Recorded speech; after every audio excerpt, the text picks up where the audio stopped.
Please welcome Operation Hope President of Program Operations, Lance Triggs.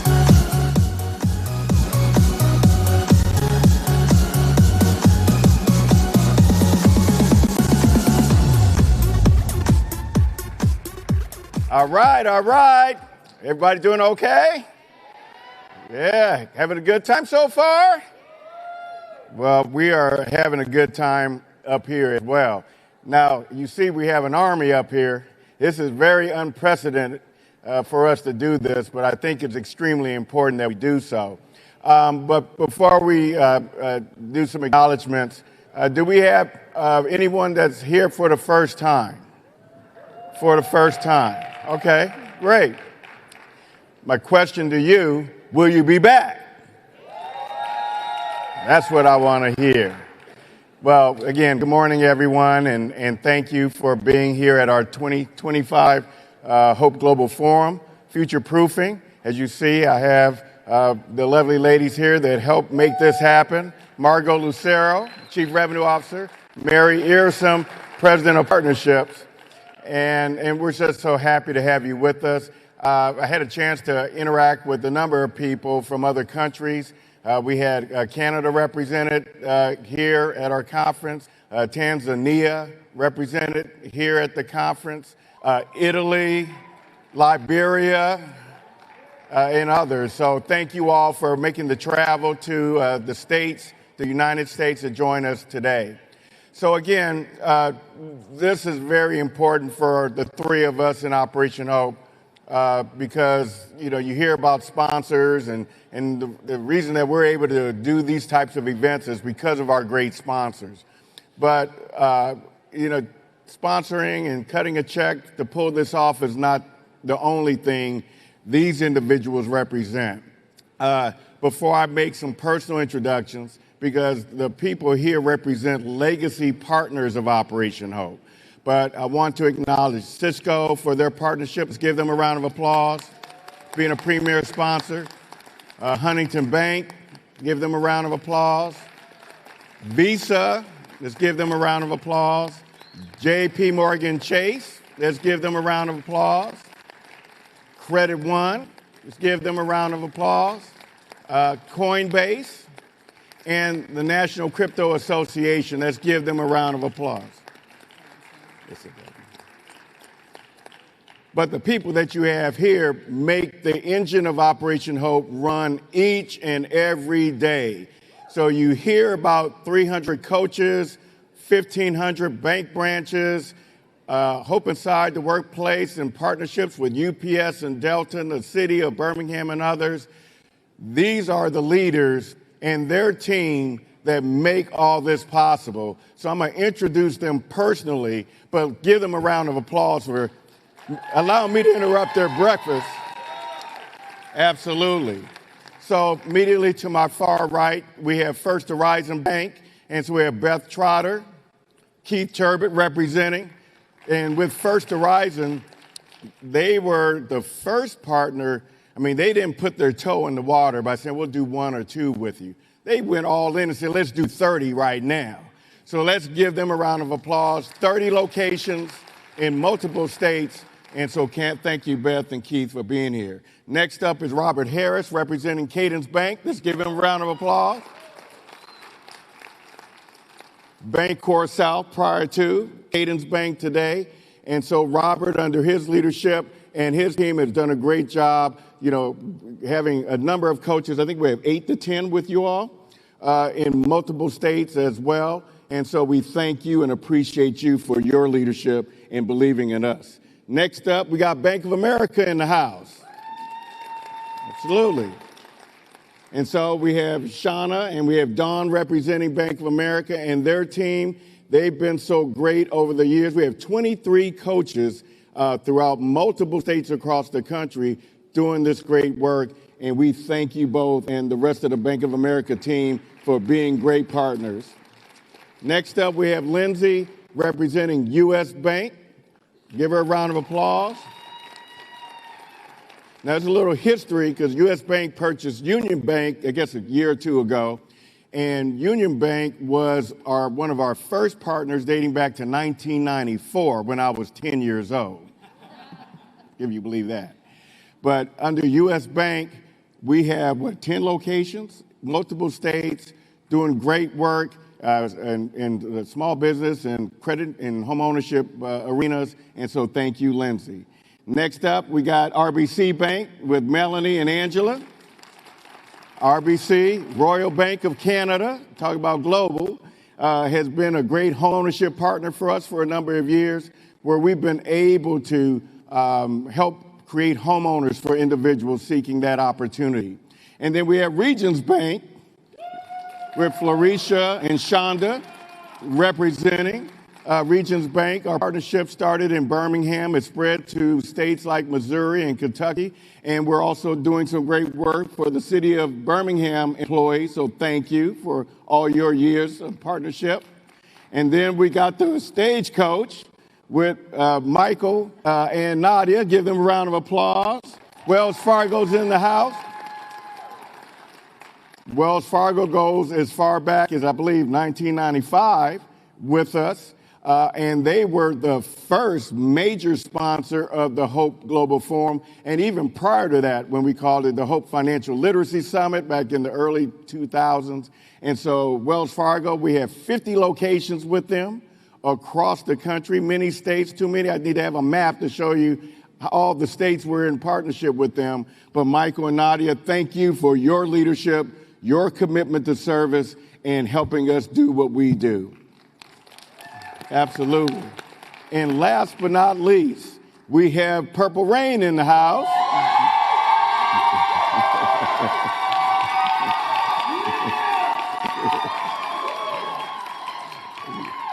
Y'all bring it every year. God bless you. Yolande Matthew, who's one of our executive leaders representing Truist. Truist, like First Horizon, didn't put their toe in at first. They came in deep with us. So after First Horizon's 30, they came in at 40, 50 as well. And so we're very proud of our partnership with Truist, but not just with the Hope Inside program and the sponsoring of this great event, but volunteerism, which we're going to recognize all the great volunteers later on to help us do our thing here. And so Yolande, and I know Bahari's in Africa, much love to you as well. Let's give a round of applause to all of our great partners, legacy partners and sponsors, because without them, we cannot be here and do this. Thank you very much. Yes, let's go ahead and do my best. All right. I know others are coming in now. So are we ready for the final day? All right. And we hate to leave you as well. We're so excited. I've had a chance to talk to people in the audience throughout, and just the energy level that many of you have expressed to us in the Hope team, we greatly appreciate it. Because when you're happy, we are happy as well. So thank you all for being here. Thank you to our global audience who's watching us from their homes, from their businesses. We're very excited. We have a packed program for you this morning, and we have a very special guest coming to you virtually all the way from Paris, France. Bonjour. And he's a very special person to us because he also served on our board of advisors. He also, if you're enjoying the speaker presentation and the format and the layout, he was also very responsible working with Kevin Boucher, who's really the producer of all this, to have it fine-tuned for you.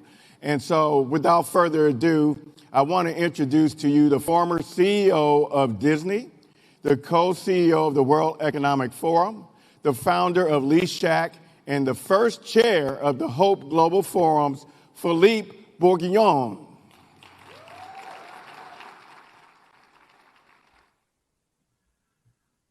Well, thank you, Vance. It's a real pleasure to connect or reconnect with you all today. The last time I had an opportunity to talk to this community was before COVID. So it's It's already some time ago.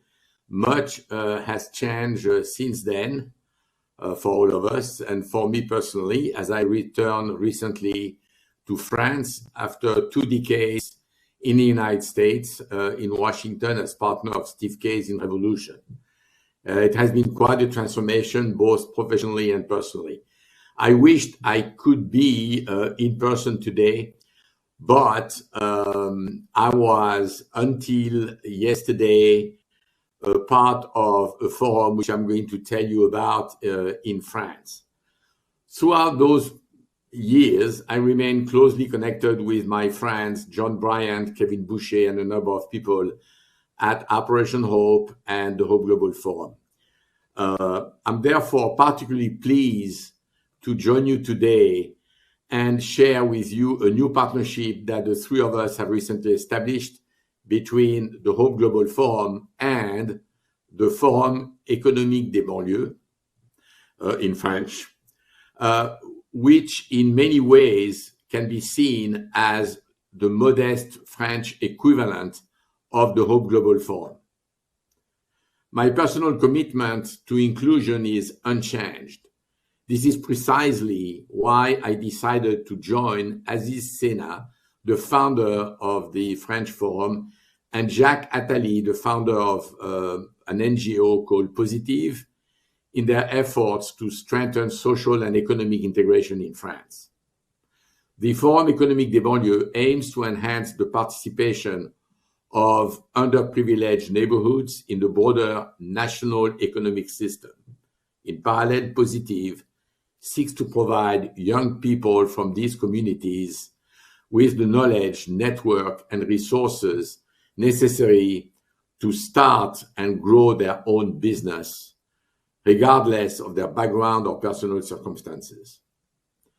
Many of you will recognize in these objectives the spirit and mission of the Hope Global Forum and Operation Hope. It was John Bryant who first opened my eyes to the power of economic inclusion as a means to restore dignity.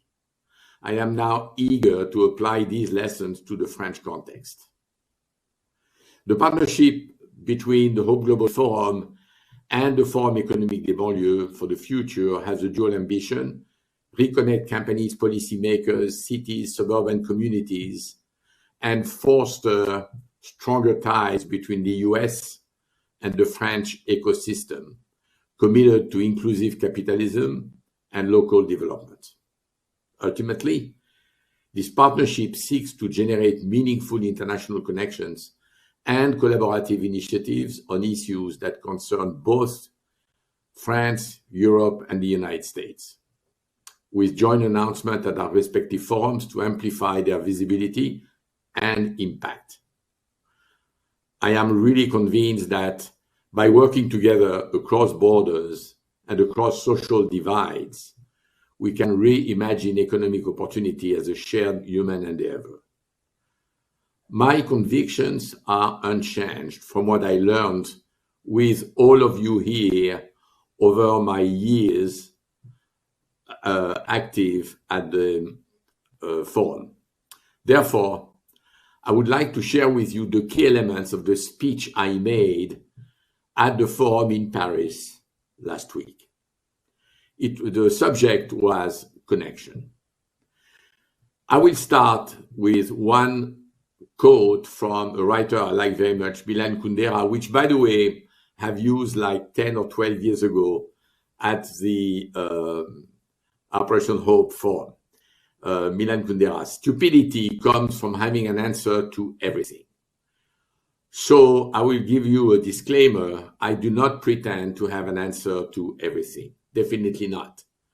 This being said, some of my statements, some of the comments I'm going to make now, some proposals may sound naive, provocative, or even aggressive. They are. But I want to be provocative because that's how ideas move forward. And I will also tell you one or two personal stories to illustrate the theories.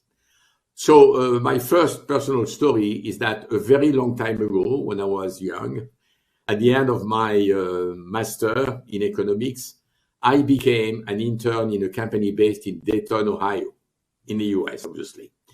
It was a very successful company in that city, everything from the library to some of the schools and many social programs, cultural programs, sport programs, library, social housing, and so on, were originated or supported by that company. It was amazing. The CEO and the management of the company were not just part of the community, they were creating the community. At that time, what we call the connection was directly with the community. Today, it is through corporate social responsibility. That's pretty good, but not the same, unless you do it with the Hope for Global Forum.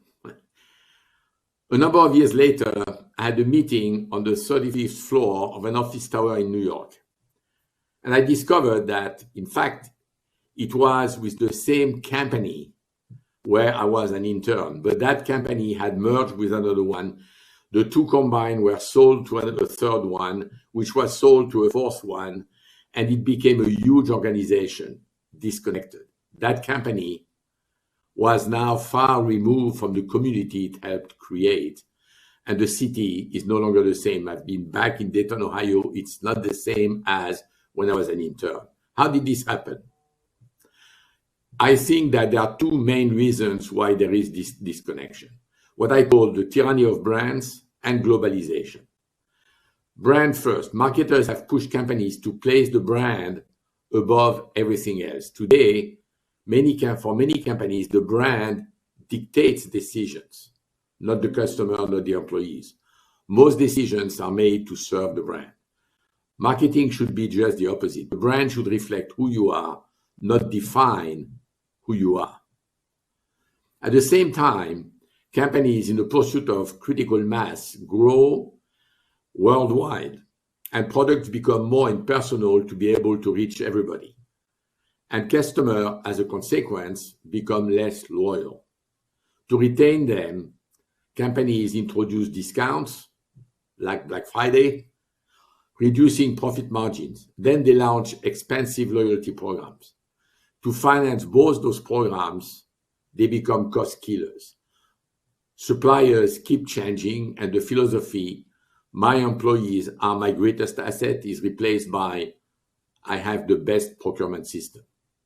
In other words, companies become unfaithful to their suppliers and sometimes their own employees. That's the paradox of loyalty. How can you expect your customers to be loyal when you are not loyal to your employees and to your communities? It brings me to the second reason, which is globalization. Globalization had a huge positive effect worldwide, lifting millions of people out of poverty and creating millions of jobs worldwide. Not everywhere, by the way, including not always in the US, not always in Europe. But while these global companies became multinational and part of the global community, they grew detached from their local communities. In summary, being bigger does not mean being better. You grow because you are better. You don't become better because you are bigger. Artificial brands created at a global scale rather than authentic brands that embody real human connections have disconnected companies from their customers, their employees, and their communities. I am very convinced that a company that serves its community, its employees, its customers is or will be more profitable than one that serves the markets before serving people. That's what reconnection means. Let's now turn to politics. Today, it is difficult for a political leader, as well as for a business leader, by the way, to master their issues and their decision-making. To illustrate, some years ago, when I was much younger, if you were a politician or a business leader, you were kind of driving a car. The car was being driven safely along a quiet road. The driver was looking at the horizons, checking the rear view mirror, once in a while with quiet passengers in the car. Today, they are at the wheel of a racing car. They must still look at the horizon while keeping an eye in the rearview mirror, but in the back seat. On the left side, you have voters or customers, depending if it's a politician or a CEO. And the voters or customers tell them where to go. On the other back seat, the political party where the politician belong, or the shareholders, tell them when to change gears and even try to change gears on their behalf themselves. And in the front seat, you have a journalist which watch everything and judge freely. This is complex but manageable. But in addition, what makes it real difficult is that today there are no more signs on the side of the road, and sometimes you don't even know whether you should drive on the right or on the left. Back to a personal experience. It was in Davos when I was managing director and co-CEO of the World Economic Forum, and there was a session with President Bill Clinton, who was speaking about reconnection in politics. The person who made the introduction began by referring to a Nobel laureate prize, James Buchanan, who wrote a book in 1962 in which he developed a theory called the public choice theory. And he argued that politicians in democracies often act not in the public interest, but in their own interest, making unrealistic promises and naturally increasing public spending and debt to seduce voters. But Bill Clinton explained that this was not always true because over time, many politicians evolve into leaders who transcend politics and change their countries. The defining characteristic is their willingness to listen and work with people who disagree with them. Transformational leaders are both radical and pragmatic, and they reject the politician instinct that the opposing side is so wrong that it doesn't deserve to be heard. That's how they become statesmen. Our countries suffer from those silos. Universities, politics, entrepreneurs, social leaders, institutions are all operating in silos. This hurts development, it blocks talent, slows investment, and prevents the emergence of tomorrow companies, particularly in the complex neighborhoods. When those words connect, when you connect educators, researchers, companies, policymakers, and others, you create an environment that gives young entrepreneurs the resources they need. In short, companies have been part of the problem. They must now be part of the solution. So must politicians and governments. In fact, they should work together, or even better, become partners. This is why, for several years ago now, as I told you at the beginning, I have chosen to get involved in initiatives that break those silos, and why I decided to get involved in Operation Hope and the Hope Global Forum, as this is what this forum you are participating in does, thanks to John Bryant. And this is why also I decided to get involved in the Forum Économique des Banlieues in France and Positive. French suburbs have huge growth potential, just like US suburbs have, because you have raw energy, high impact ideas, resilient small business leaders. Same thing in France. So now it's time to conclude. I've been very lucky in my life that I had a combination of two opportunities. One, encounter amazing people. And I say encounter because very often it's a coincidence or it's a hazard. And also, I've been very lucky to live very defining moments. So I want to tell you that one encounter which has marked me is meeting John Bryant. And one moment in my life, one of those defining moments, was the first Hope Global Forum I participated in. So I hope that this forum, for all of you who already came, as well as for you who came for the first time, will be a moment for you. And that at the end of the forum later today, you will be reconnected with the rest of the world. Thanks so much.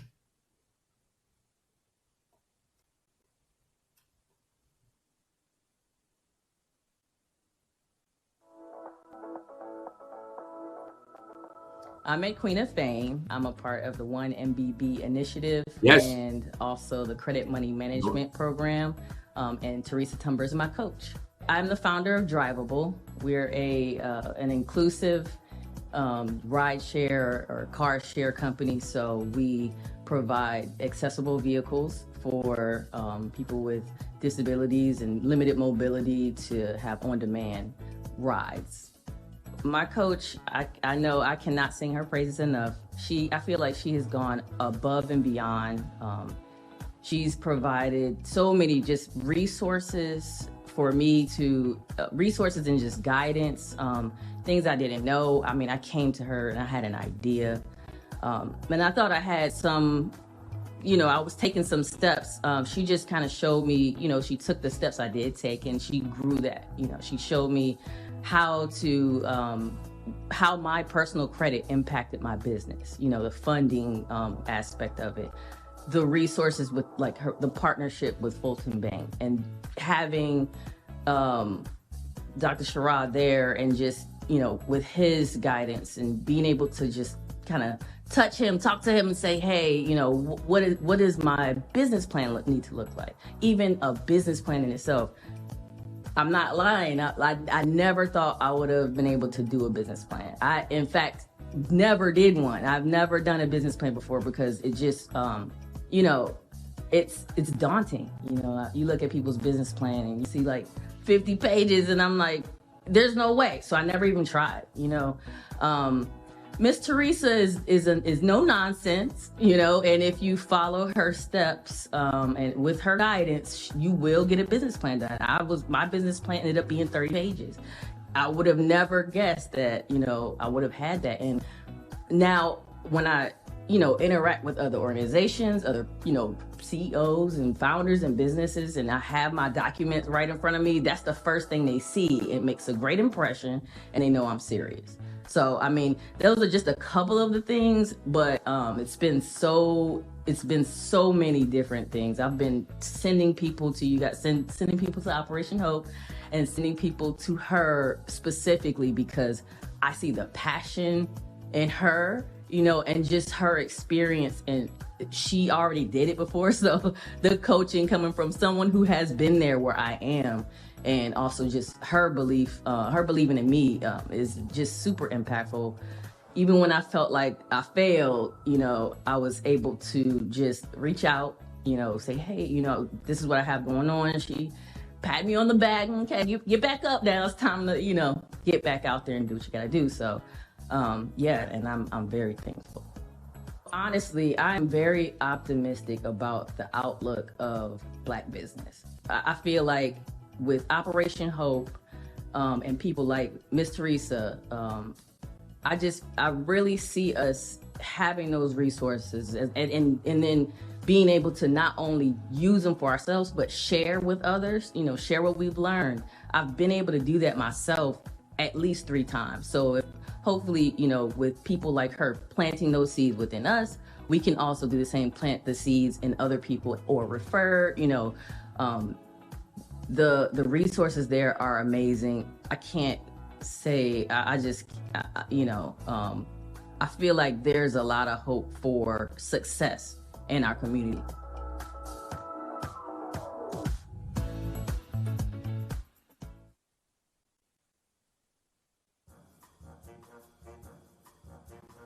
My name is Brooke Ratliff, and I am a small business coach with Operation Hope here in the Detroit area, thanks to my funder, Fifth Third Bank. My background is small business accounting and tax. I did that for 15 years. worked a little bit with the IRS, and then I wanted to put those skills into practice in a way that I could just feel really good and celebrate with people. This is Roller Skate Detroit, and just being able to walk with a client, down the path of becoming an entrepreneur, checking all the boxes, getting his business plan together, and shopping for his space and actually having a grand opening. It's just been a great experience, and he's just going to keep going. I met him as my roller skate instructor. Like, he taught me how to skate. He was talking about, his dreams and his goals. And, he signed up for my business development class. And at one point, it just kind of clicked in his head. And he just said, I'm going to go for it. I will tell you the 3 things all my really successful clients have. Like basic financial security. They got a roof over their head and food in the fridge. They have support from friends and family. Keith had that. They have a basis of real skill and expertise in the business that they're going to start. Keith had that. And the third thing is, because they've got the skills and expertise and experience, they know how to scale. They can make it smaller, they can make it bigger. Keith started teaching where there was space available, and that created the business. So the space that we're in now, that was just part of the scaling. That was just part of the expansion. What I am most optimistic about are my MVP clients who are intelligent and hardworking and educated, who've got that basis of skill and expertise related to their business, that they're going to move forward. It's a long game, but they're going to play it. And there's going to be one grand opening and one ribbon cutting after another in the next 5 years.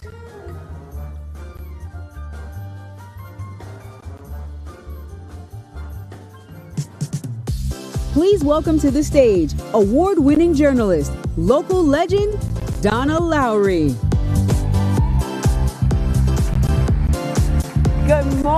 Good morning, everyone. How's your energy? Because you need to be excited. We have such a wonderful rest of the morning for you, and we're going to talk about a topic everyone in this room cares about, and that is artificial intelligence. We're going to talk about AI. We've got some of the most important global leaders in AI conversation for you today.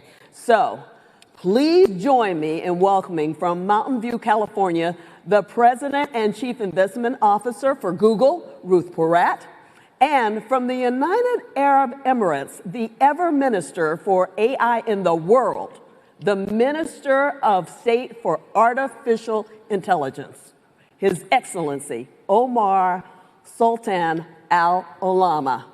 And right here with us in Atlanta, please join me in welcoming the fabulous Mr. Van Jones.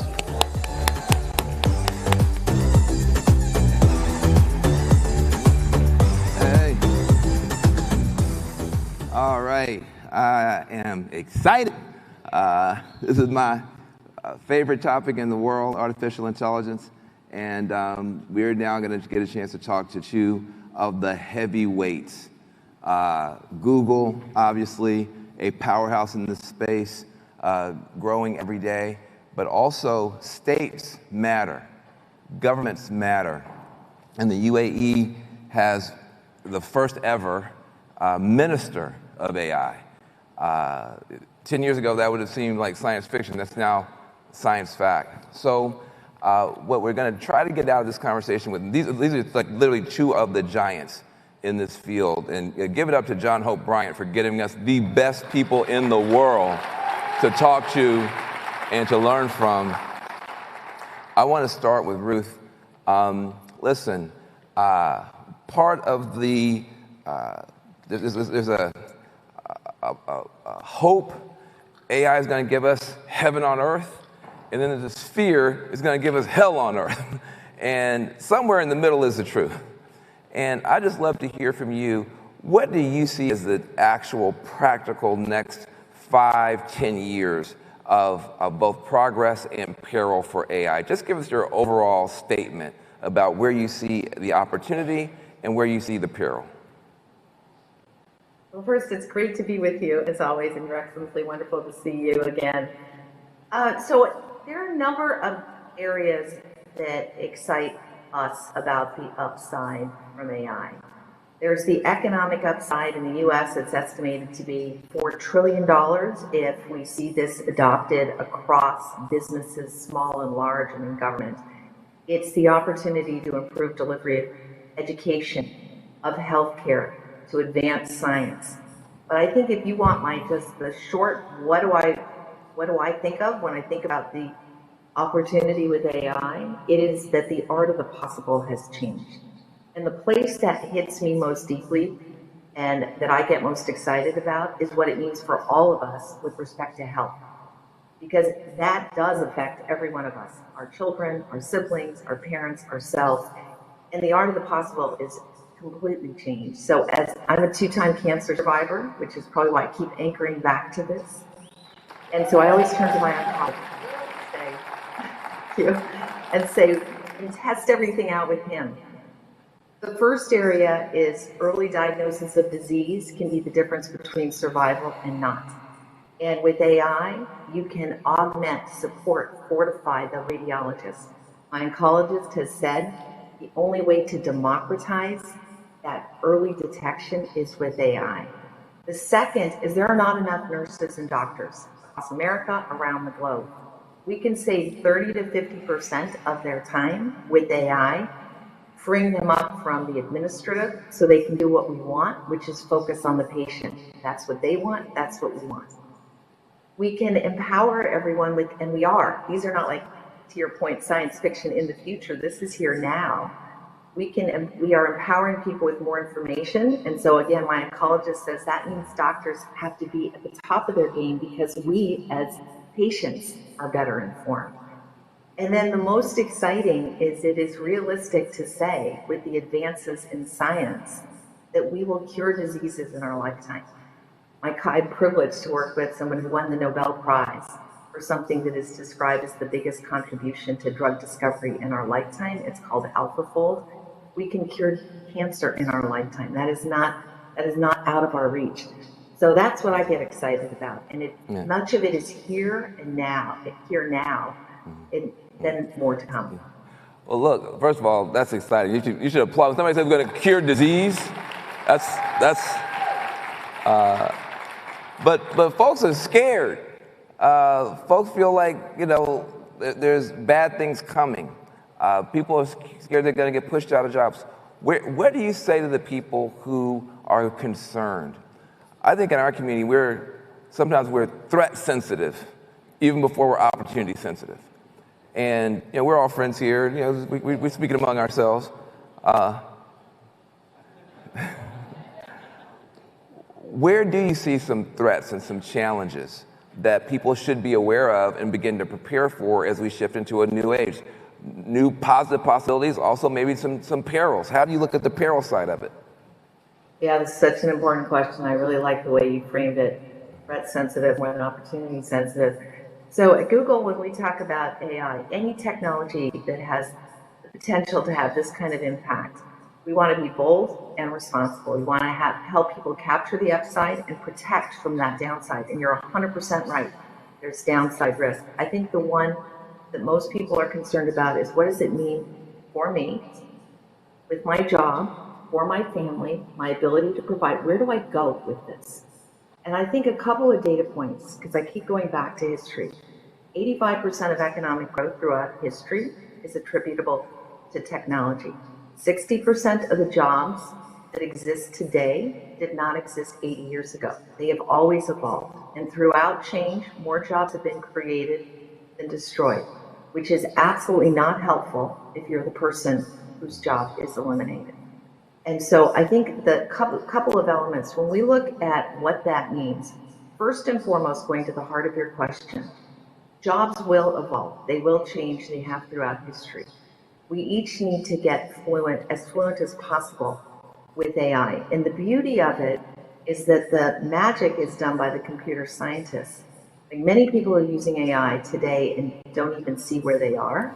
In search, you're using it. You can play with it to support creating better art, history, like pulling from the content that's available. It's when you go travel and it's Google Translate, that's using AI. So there are places that we're using, but the magic is actually under the hood. And so what we have done, and John O'Brien has done so much on this, we focused on skilling and training and giving people the confidence and the fluency. We created something called an AI Opportunity Fund. We've done digital skills training so you can get certified in areas like cybersecurity or data analytics, and literally have in a 3 to 6 month period the proficiency that's needed so you can evolve with jobs as they evolve. So that's point number one. Point number two, many jobs actually are augmented by AI, not replaced by AI. They make you stronger. It's like having a coach. And so it's not necessarily about finding new roles, it's about having the skills to operate at the highest level, just like when I started in my career. I think it's so good. So, just say again, there's the fund is an AI Opportunity Fund, is that correct? Did I get that right? AI Opportunity Fund How does that work? To train. So if you just, how do I get in?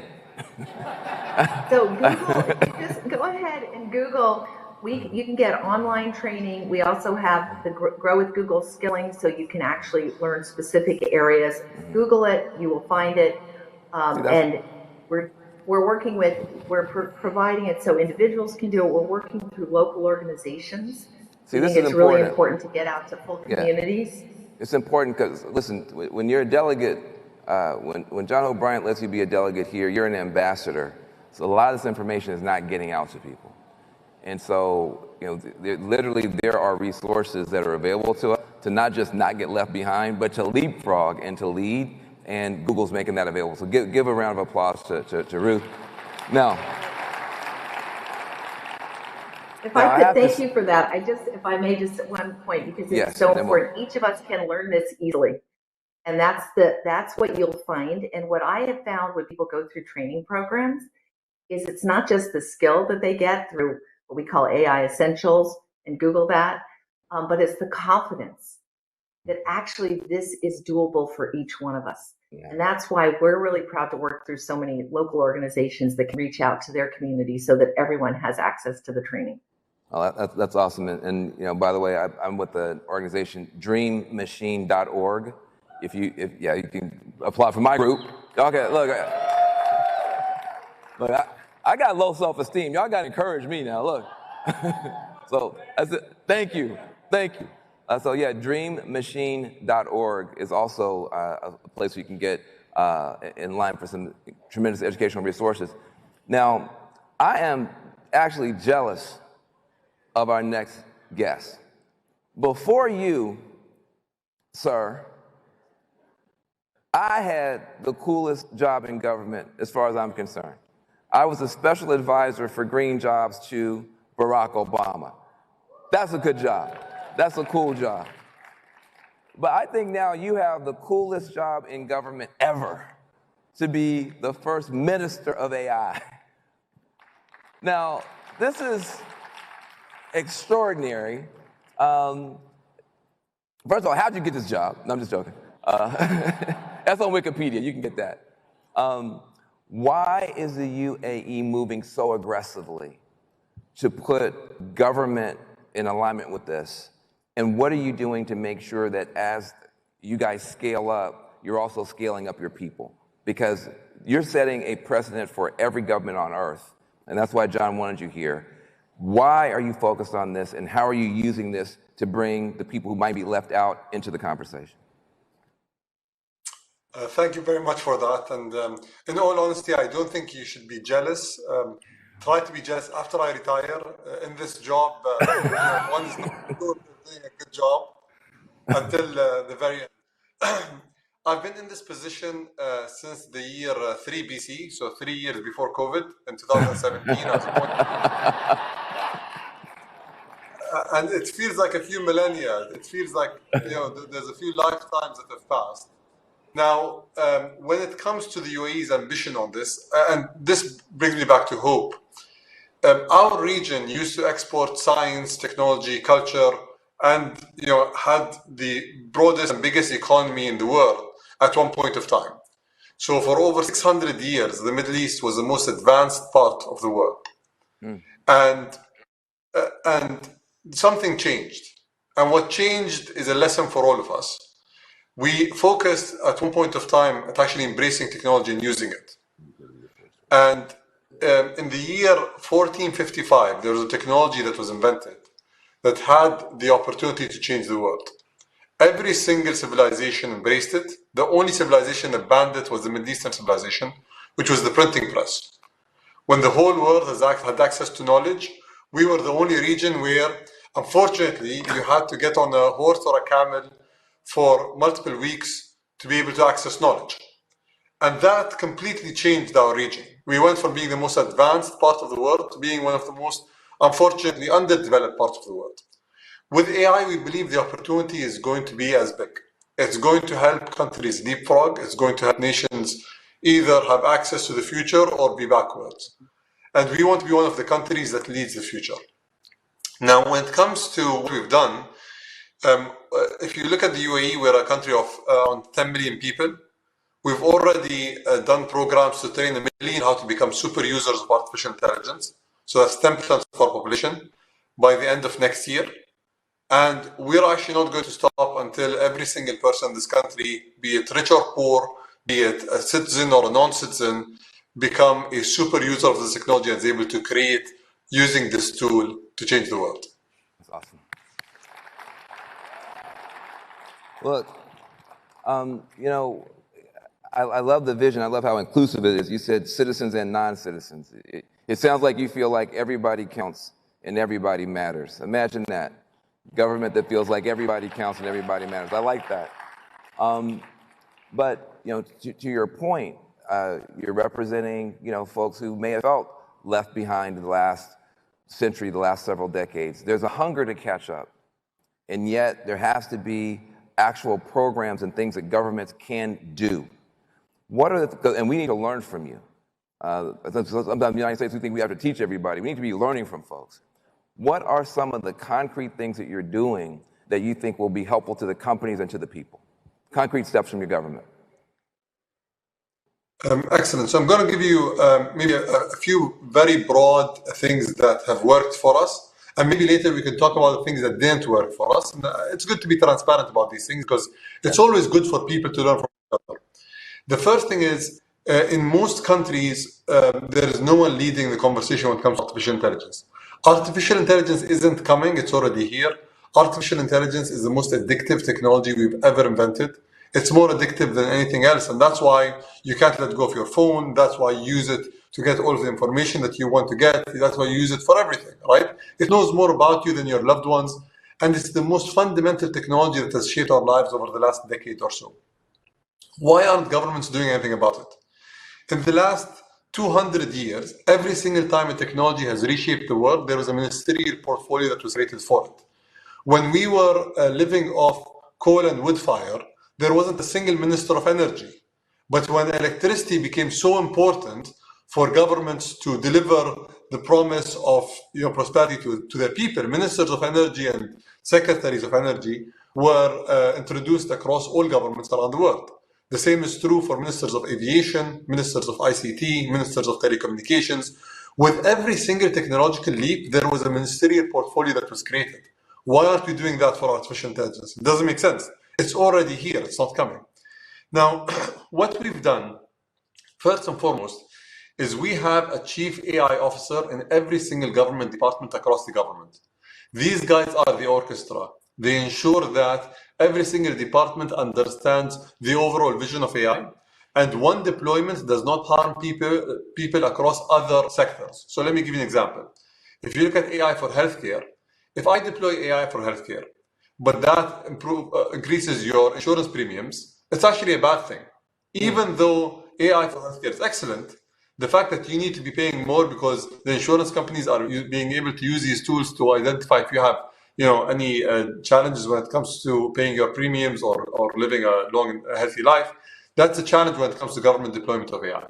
So this orchestra ensures that the main focus of AI is improving quality of life.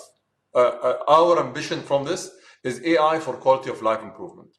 The second initiative we did, we don't shy away from big, bold initiatives. So we have an initiative called 1 million AI prompters, which is training 1 million people how to become super prompters of AI and wielding this tool to reshape their lives in whatever sector that they want to use it for.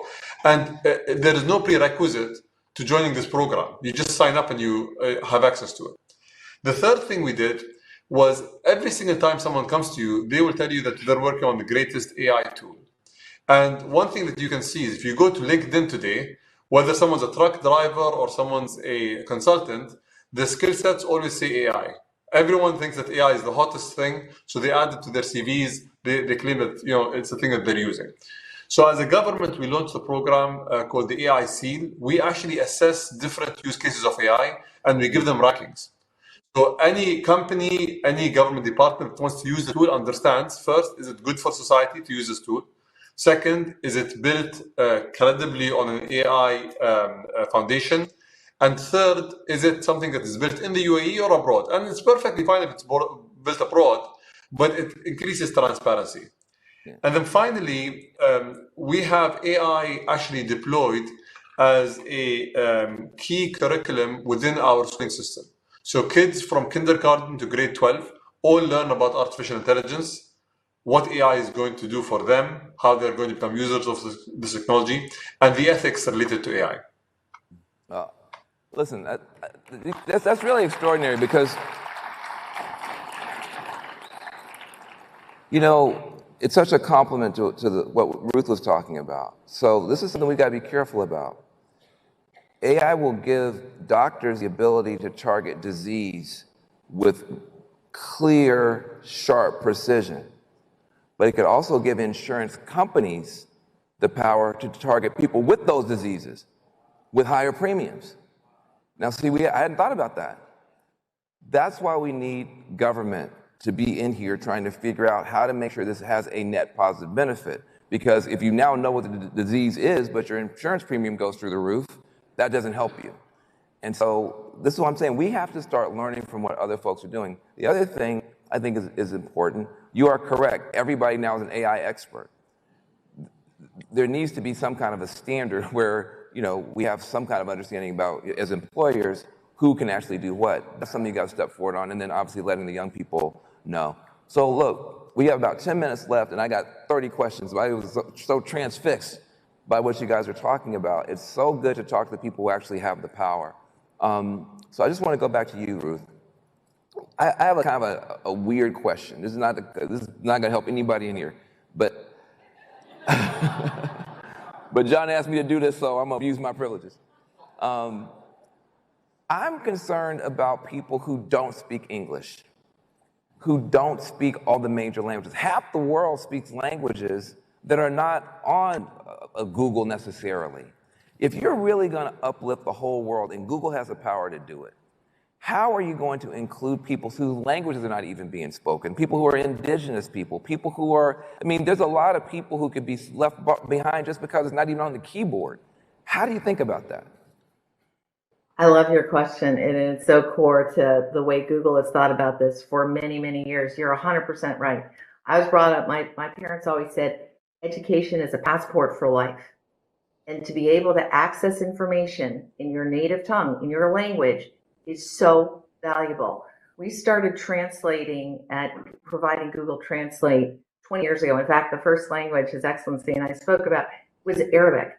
For 20 years, we've been working on this. With AI, we've been able to increase the number of languages. It's almost like a vertical lift, the ease with which we can do it. So we now translate in 250 languages. We have a goal to provide in 1,000 languages. We're still working at it. We have Google is available in 16 Arabic dialects, because you're correct. And I will tell you a story that really struck me. I was speaking with the digital minister in Togo, an extraordinary woman, Sina Lawson. She made 2 points that really hit very much to your question and underscore the imperative about it. She said in Togo there are 3 official languages. And there was a time where you had to learn French before you could learn math. Talk about putting an obstacle to learning. But now with Google Translate, that is no longer the case. The other point, which is a bit off of your topic, but I think builds on it, is that she made this point as well. The median age in Africa across the continent is 19 years old. Her point was, you can't have enough teachers to educate half of the entire continent, but with AI you can. Wow. So it's presenting in language and then giving That's access to learning, going on that journey. Students can use AI, but you can also augment teachers. So I think what you said is so important, and it is very core to our view that this has to be, as His Excellency said, we need to be designing and thinking about it so that it opens doors for everyone while recognizing the problems that you appropriately tagged as like, let's prevent the downside. And I want to go 250 languages. Look, I didn't realize that you're already doing 1,000. You guys are way ahead, which is inspiring. Again, people don't know stuff, and that's the reason why here we can go out and let people know. And then, back to you. I am curious. There are going to be people who are watching this from other countries, not just the United States, and they may not have the resources that you have in the Middle East. They may be in Africa. They may be in Latin America. What's the most realistic path for those countries who want to participate? What would you advise someone who's from a less resource-rich area, but people resource? What should they be doing and not doing in government? Omar. So the first thing I'm going to say is most of these tools, they have a freemium version or a free version of it. So they can use large language models and they can use AI for free if they have access to the internet and electricity. So having these fundamental basic necessities to access the digital age is necessary for any government, right? And then guiding people towards them. One of the initiatives that we did, which I think is extremely crucial for governments, even the US government and others. So we did an initiative called AI in the Arena, where we actually tried to assess every single large AI model according to our culture, our history, to see if it understands who we are, where we came from, what our history was, our language, our dialect, our sayings, and so on and so forth. One of the reasons why we wanted to do that is if you're getting the whole population to be educated by these tools, you need to understand what these tools' view of you is. Do they see you in a positive view? Do they see you in a negative view? Like, let me give you an example. Does the cutting edge AI model see Arabs as sophisticated or unsophisticated? Does it see them as hardworking or not hardworking? And the same is true, by the way, for certain minorities in the US. The same is true for other groups of people around the world. Now, do you know which model ranked #1 in that assessment?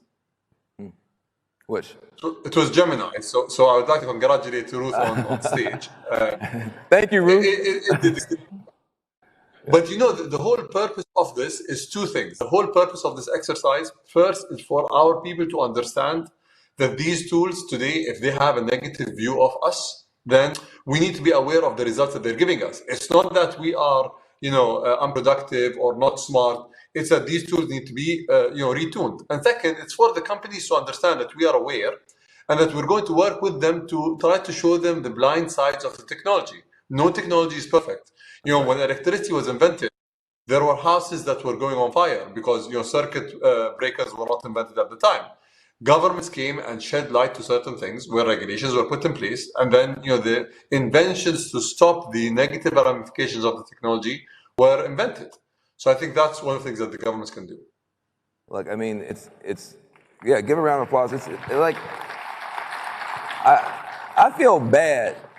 I feel bad that on my day job we aren't having these kind of conversations more. Because there's reason for hope. Sometimes I think on the news we wind up depressing people, distressing people, and yet every problem and concern that people are having, there's at least some answers for. So I want to give another round of applause to our guests. I also want you to know that because of John Hope Bryant's advocacy in this arena, a guy named Sam Altman, who you guys may have heard of,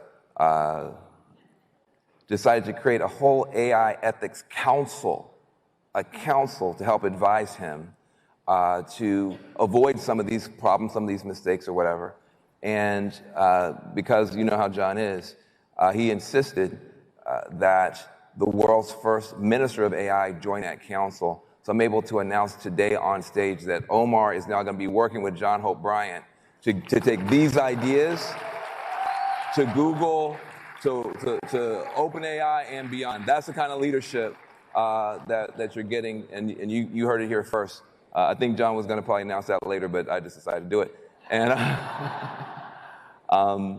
look, in the couple minutes that we have remaining, if we do this right, if we minimize the pain and maximize the gain, you get 60 seconds, now we're going to do a live TV thing. You get 60 seconds, you get 60 seconds. Paint a picture of the world in 10 years if we get this right. I know you're working hard at Google. I know you're working hard in the UAE. There are other people here who are working hard. But paint a picture of what it would look like if we get this right. How is the average person, average family member going to see the world differently when they wake up in the morning? You go first, Ruth. I think if we get this right, and we're all working hard to do that, what you see is it empowers small businesses, medium businesses, large businesses, and so you get the economic upside, which means jobs for people, which means being able to pay for the kinds of things our society needs: better healthcare delivery, better education, better infrastructure, clean water in every town. We can pay for the things we need, and that people will have different kinds of jobs, but they're going to be able to have a rich, meaningful life. There's access to information. They can see their children educated better because they go on individual journeys. Their teachers are supported. You get healthcare in every part of our country and around the globe. If we get it right, we're saying we've got to focus on the digital divide that has hurt this country and polarized so much of what we're seeing. That's what we need to do. We need to make sure that this is something, as His Excellency has said, we're focused on this at Google. This has to be for everyone. And so designing that it can be a support for everyone to go on that learning journey, be an uplift. I talk to small business owners, and it's exciting to hear when them talk about their ability. The art of the possible has changed. It's the ability to serve people in different ways. And so that to me is what's the exciting element of it. Even things, I know John Hope Bryant talks a lot about the importance to get financial literacy addressed so that people have control over what's so important. They work so hard to develop. Well, with AI, you can actually deliver services in ways that were only for the elite at one point, because you can change unit economics. So there are ways to better deliver. That's what we're all trying to work on, that it is support for everyone and that we have done that hard work to mitigate on the downside. That's awesome. That's hopeful. Give her a round of applause for her commitment. She doesn't have to do it the right way. She could do it the wrong way. She's doing it the right way. And we appreciate you and Your Excellency. So I'm going to give you a different view. I think that historically, technology has always been an amplifier of our physical abilities. So technology, whether it was the steam engine, whether it was electricity, whether it was computers, always tried to improve our physical abilities and maybe make long distances shorter. For the first time in our history as a species, we have a technology that's able to amplify our cognitive ability, give us access to intelligence, or hopefully make us more intelligent. What that would mean is I think we're going to see the revival of the Renaissance man or woman, which is an individual that's a polymath, an individual that can learn many things and contribute to many different sectors. That is the vision, right? The vision is that we finally enter a world where you don't have to be specialized in one domain. You can be specialized in many domains. And how that would translate into the world is, I think for the first time in history, we have a chance where it doesn't matter where you're born, it doesn't matter what your skin color is, it doesn't matter if you're low income or high income, you're able through grit and hard work to leverage these tools to create opportunities. it's going to mean that the American dream is not going to be reserved to America. It's not going to be reserved to the UAE. It's going to be a global dream where opportunities are going to be universal for anyone that has the ability to work hard and apply their knowledge. And I think in the UAE, we believe that it will also amplify the voices of countries and communities that historically were not amplified because of their size, because of their history and otherwise. So I believe if we're going to get it right, that's what it will equal to. It will equal to equal opportunities for everyone. That's awesome. And man, just one tiny thing, if I may add. Yes. It's not just the Renaissance person, if I can. We also have to build the infrastructure, because you can't have this without the energy to deliver it. That means more electrical worker jobs, more plumbers, more welders. There's an entire other set of jobs that we're training for, and we've got training programs on that as well at Google, because we think that's so important. So there are two paths. Hey, listen, heart, head, and hands all can be amplified. A round of applause. This is extraordinary. This is extraordinary. I'm going to bring this to a close. I can't tell you how much I appreciate what you're saying. One of the things you mentioned about being a polymath, which is a really cool term for what a lot of you guys already are. Brilliant in multiple categories. Brilliant in multiple categories. And we got a room full of people like that. And now we can put a jetpack under each and every one of those skills, so you're going to be able to do stuff you've never done before. In fact, myself, I'll make my own announcement. I've stepped into the world of AI, trying to take my passion for bringing people together, and we launched today something called WorkBetterTogether.ai. WorkBetterTogether.ai. And please go check it out. You can get 60 days of free help, 60 days of free help for your companies with WorkBetterTogether.ai, because I want to be a polymath, and we all can be. And so that's one good announcement, but here's another one. Something's about to happen that's going to be in the history books on this stage. Remember I said it. Remember I said it. We're going to bring out a few more guests. We have a very special announcement. There's been a gap between our communities and this whole AI boom. That gap is about to collapse. That gap is about to close. So I want you to remember, look at your watch. I want you to remember where you were. I'm not joking. Where you were, how you were feeling when this next group of people takes the stage. I want you to welcome the chair of the board for the United Negro College Fund and 100 Black Men of America, Mr. Milton Jones Jr. A giant.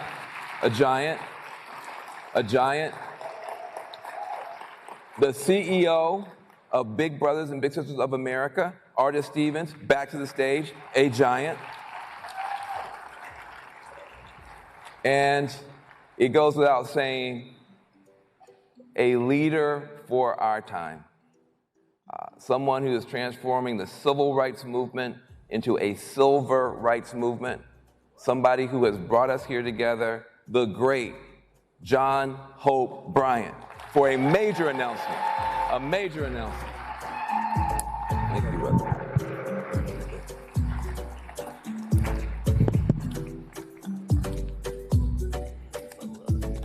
Good seeing you. That's good. Yeah. Hello, Atlanta and the world. Get close to him so he can be in the shot. Have you enjoyed this so far? I was running around, so I don't know if this was made clear. His Excellency from the United Arab Emirates, that was just on screen, who is the first Minister of Artificial Intelligence for any government in the world. I'm proud to announce today that at about 4 this morning, the UAE issued or agreed to issue a press release in concert with Operation Hope, placing the minister on the board of directors of the AI Ethics Council, for which I co-chair. with Sam Altman. That takes this work internationally, in fact, makes it global. There are other announcements that will be coming. I was invited to go to the UAE to speak in February, and I'm going to try to honor that request. Let me now get to the meat of the matter. By the way, didn't Van Jones do a great job in that last session? Thank you, sir. Love you, brother. And Ruth Porat, I don't, you know, there's a lot of presidents of this and presidents of that. When you're president of Google, that's like being prime minister of the UK or something. I mean, it's a big deal. And to have a woman in that role, in particular, I think is incredible. Ruth, we love you and respect you and appreciate you. She is brilliant. And thank you, Michael Milken, who made that connection for her and me. We're sitting once again in a moment in history. I call this the third Reconstruction. I thought I had the narrative worked out and correct, that first Reconstruction was freedom, Civil War, post-period, Abraham Lincoln, Frederick Douglass, so many heroes and sheroes of that era. Then second Reconstruction, 20th century, 1958, about 1968, 1970. Dr. King, Coretta Scott King, Dr. Dorothy Height, Ambassador Andrew Young, John Lewis, a bunch of heroes and sheroes that reset this country, and that was about access. And we're honored to have Ambassador Young, of course, with us at the Forum Living History. And yes. And then the third Reconstruction, I believed was and is about opportunity and ownership.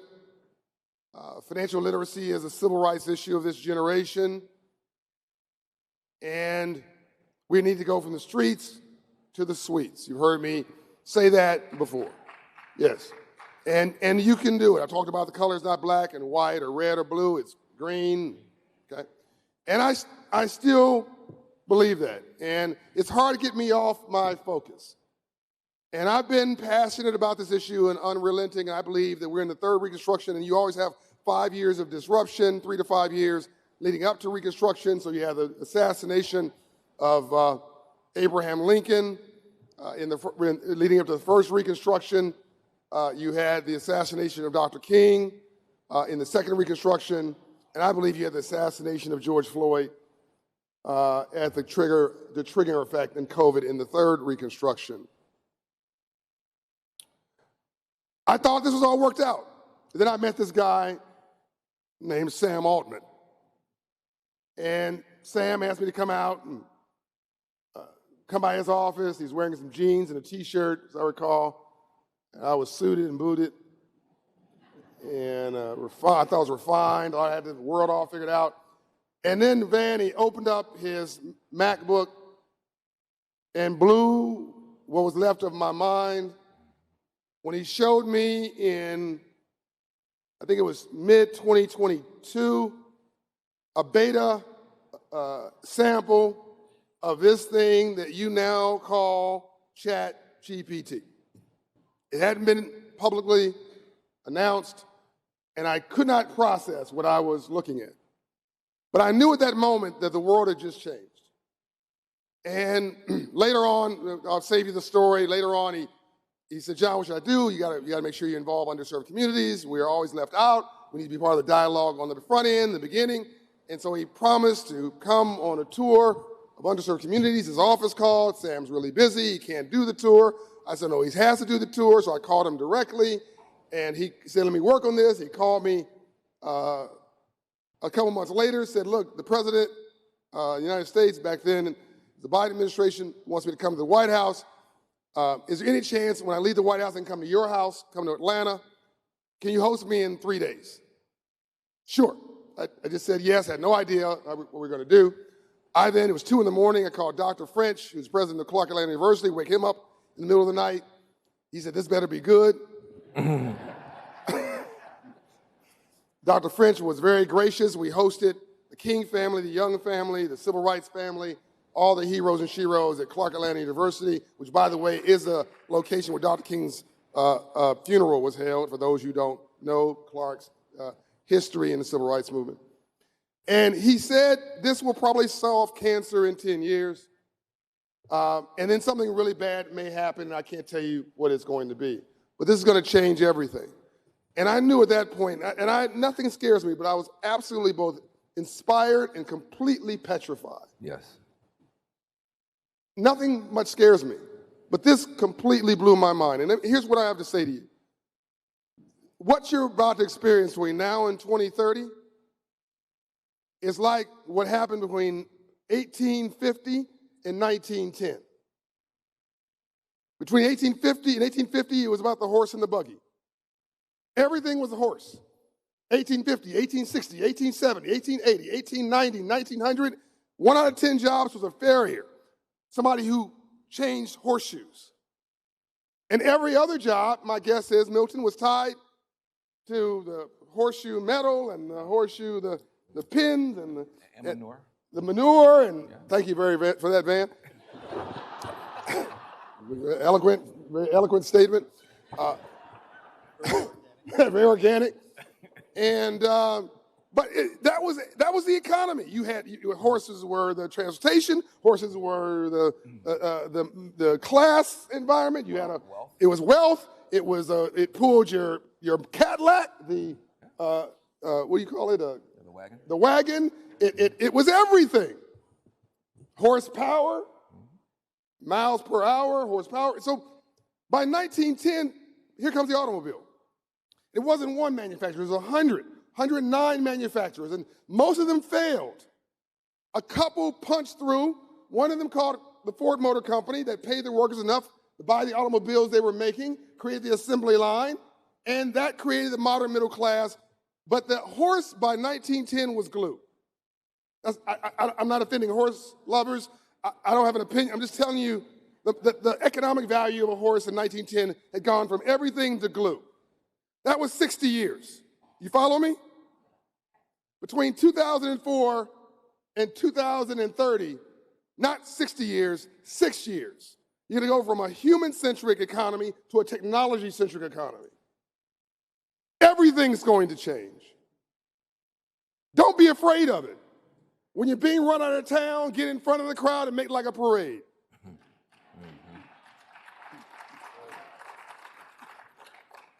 Some of my mainstream friends seeing this train coming at them, because this is not just affecting poor people and struggling people. You've got a job in customer service, you have a high school education and no hustle and no skills, and you don't want to work, you're in trouble. I don't care what color you are. You're in trouble because this technology is going to automate everything that can be processed. Don't get mad, get even. Your job's not going to be taken by AI. Your job's going to be taken by somebody who can use AI. If you are middle income and you have a job making 6 figures, Caucasian, educated, whatever, and you are lazy about the future, it's going to take your job. Van Jones gave me credit for a quote. It's really his. 99% of black people don't know a thing about AI, but 99% of white people don't know a thing about AI either. It's equal opportunity discrimination. But you get to reset the world when you're in it. You're going to live in a moment. You are living right now in a moment in history. So let me come now. Rainbows only follow storms. You cannot have a rainbow with a storm first. For those who are going through a crisis, who see this as a crisis, my mainstream friends who say, oh my God, this feels like a crisis. If you're underserved, if you're black or you're brown, you're a woman, you're Latino, you're Asian, you're Indian, you're other, you're poor white, let me say, we have a crisis every Tuesday. We've been doing so much with so little for so long, we almost do anything with nothing. Can I get an amen? So we're not afraid, we're inspired. That's right. So today, That's right. I am proud to tell you that for the first time in 33 years, I had to look at financial literacy, which has been my singular focus, and I had to push it to the middle of the page and make room for AI literacy. Today, we need to have civil rights and civil rights. Financial literacy and AI literacy, which I think is future literacy and future proofing. Today we announce to the world, Hope AI.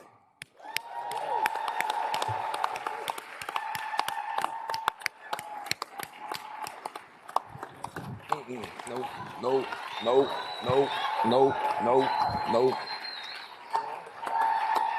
It's a big deal, bro. They don't know.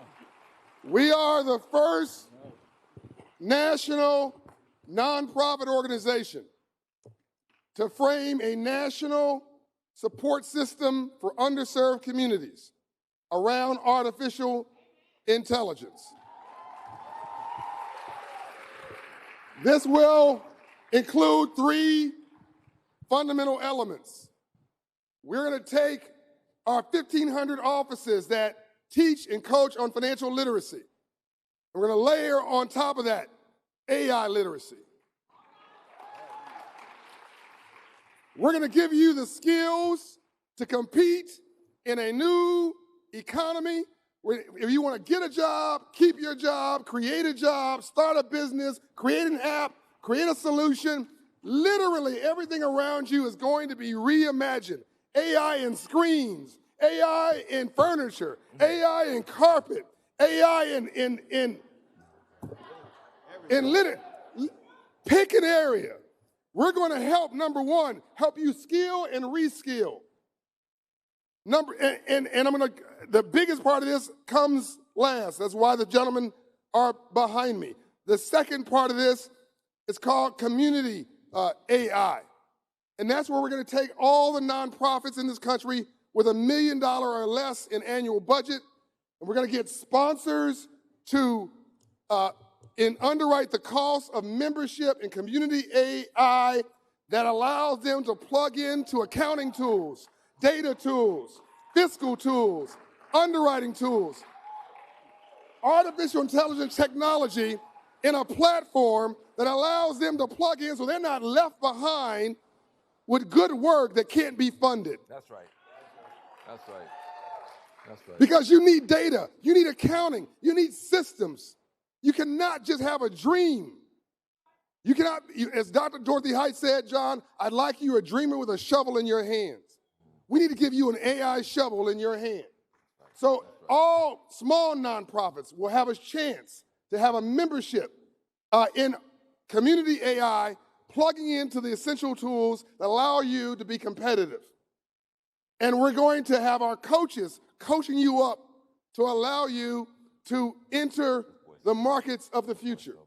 We're going to make sure our people are educated in AI, otherwise they won't have a job because they need to be part of this movement also. Now, why are these gentlemen behind me? Because we need an army for good, a coalition of the willing. So I'm proud to tell you today that today the first founders, the founding signatories to a new distribution channel for AI is 100 Black Men of America.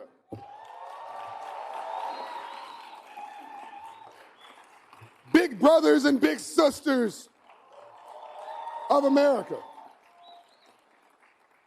The United Negro College Fund. The Dream Machine with none other than Van Jones. And as you'll be hearing soon, our first tech partner is Shopify. As with all of our dreams, they start modest, they start small, and they grow. You're going to see more tech companies sign on to be next to Shopify. You're going to see more community partners sign on to join them. If we don't have 30 national partners by the first quarter, in the first quarter, I'd be astounded. This is the beginning of a new future for all of us.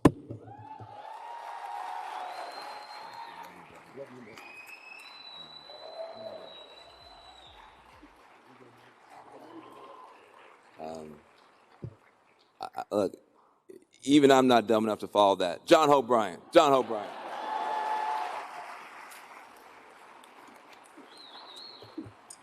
Good morning, everyone. Wait a minute, this is Atlanta. Good morning, everyone. So, how would you not want to join and get in the Army with this man leading the way, right? Let me tell you, I am proud to be on this stage. And John, let me tell you, my brother, you have vision, passion, conviction. Big Brothers Big Sisters is here because of the mission that we do every single day. But that mission doesn't happen without community, without partnerships, without leaders like John Hope Bryant and Operation Hope. And that's why I'm here on this stage today, right? I'm here on this stage today because we are a mission that's in our DNA, is about creating access, right? 120 years ago, we were founded as a mission, and we were founded as a mission that many people don't know is an alternative to the juvenile justice system. One person, a court clerk, yes. A court clerk had an idea and said, instead of sending kids to the justice system, what if we gave them a different type of opportunity, a different type of access? And that was access to relationships, to mentorship, to connections that could create jobs and opportunities, not only to change their lives, but very importantly, to empower young people to change the communities around them and to change this country. And let me tell you, 120 years later, we're now the largest youth mentoring organization in this country, serving 5,000 communities. 5,000 communities. And here's what I will tell you about this.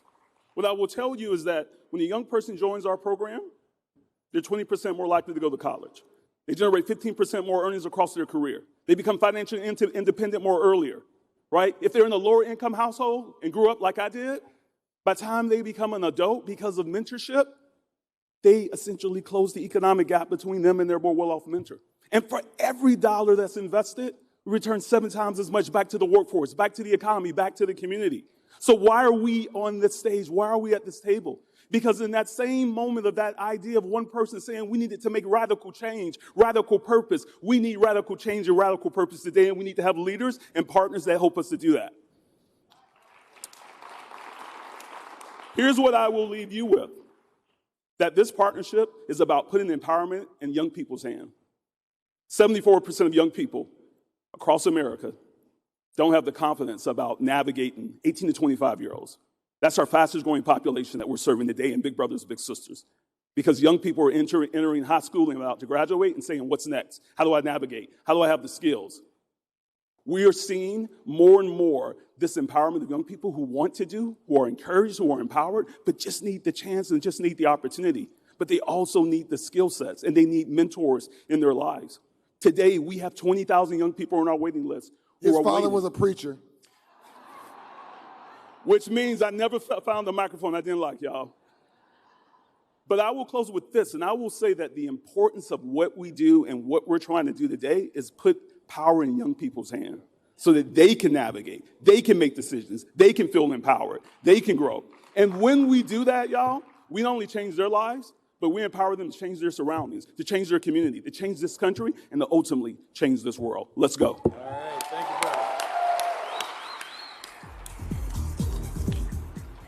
Well, I have the privilege of representing 2 organizations. I'm going to do it in a small amount of time, but a deep amount of commitment and compassion. Rarely in your life do you get to change history. Rarely in your life do you get to see a level playing field. We haven't seen a level playing field yet, but we're seeing one today. I want to thank John Hope Bryant and his team, Van Jones and his team, and Artis Stevens and his team for being a part of this changing of the game. I represent the 100 Black Men of America, Inc. 60 years ago, 100 men in New York said they had had enough, and it was time to change the game. They'd seen injustice enough, and they had to come together. 40 years ago, that became a national organization, and we still are saying we have changed much, but we have more to change. AI is that rocket we've been looking for. And they say if the sky's the limit, why are the footprints on the moon? We are going to change the world by changing the tools we use and how we equip our young people, our middle-aged people, and our older people to use the colorful history of our race with tools that make sure that we never fall behind again. And we thank you for that opportunity. As I represent UNCF as the first African-American chair of the board, I will say this. We're over 80 years old. We're always birthing new ideas. This is right in our wheelhouse. We're proud to be a part, to be a signatory to this change. A mind is a terrible thing to waste and a wonderful thing to invest. And I don't have to quote you all the statistics, you know them. But we're just going to change those, so I don't need to quote the old ones. Stand by for the new ones. Thank you for the opportunity. All right, so as we move to sign this symbolic commitment board, we want to thank Georgia State University, Dean Phillips for AILP3 that led up to this, the AI Ethics Council Board of Directors, Operation Hope's Board of Directors, all our partners in Now Hope AI. While you're sitting here, a press release has been issued about Hope AI. The website has gone up for Hope AI. We are going to go, now here's how you participate. We're going to go from 1,500 offices between now and 2030 to 15,000 offices. You can make a Hope commitment online to say, I want to be a club, I'm on a college campus, I have a church, a synagogue, a mosque, a boys and girls club, a community office. I want to be on my block, a Links Car organization, whatever. I want to be part of this. I want to have a club. I will coordinate that, meaning you. I'll coordinate Hope AI and financial literacy coaching in my community. You become the quarterback. You become the hero and the shero that changes our world.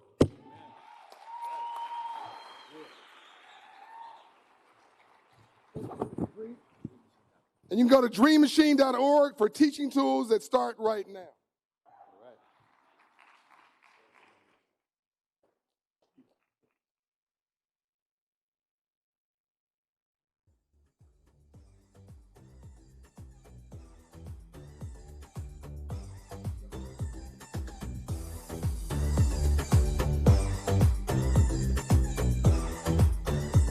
Hey there, how are you? This is wonderful.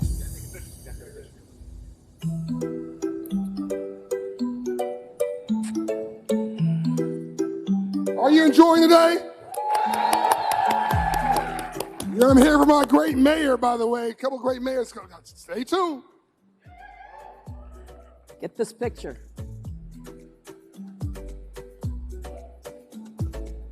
By the way, one of our officials is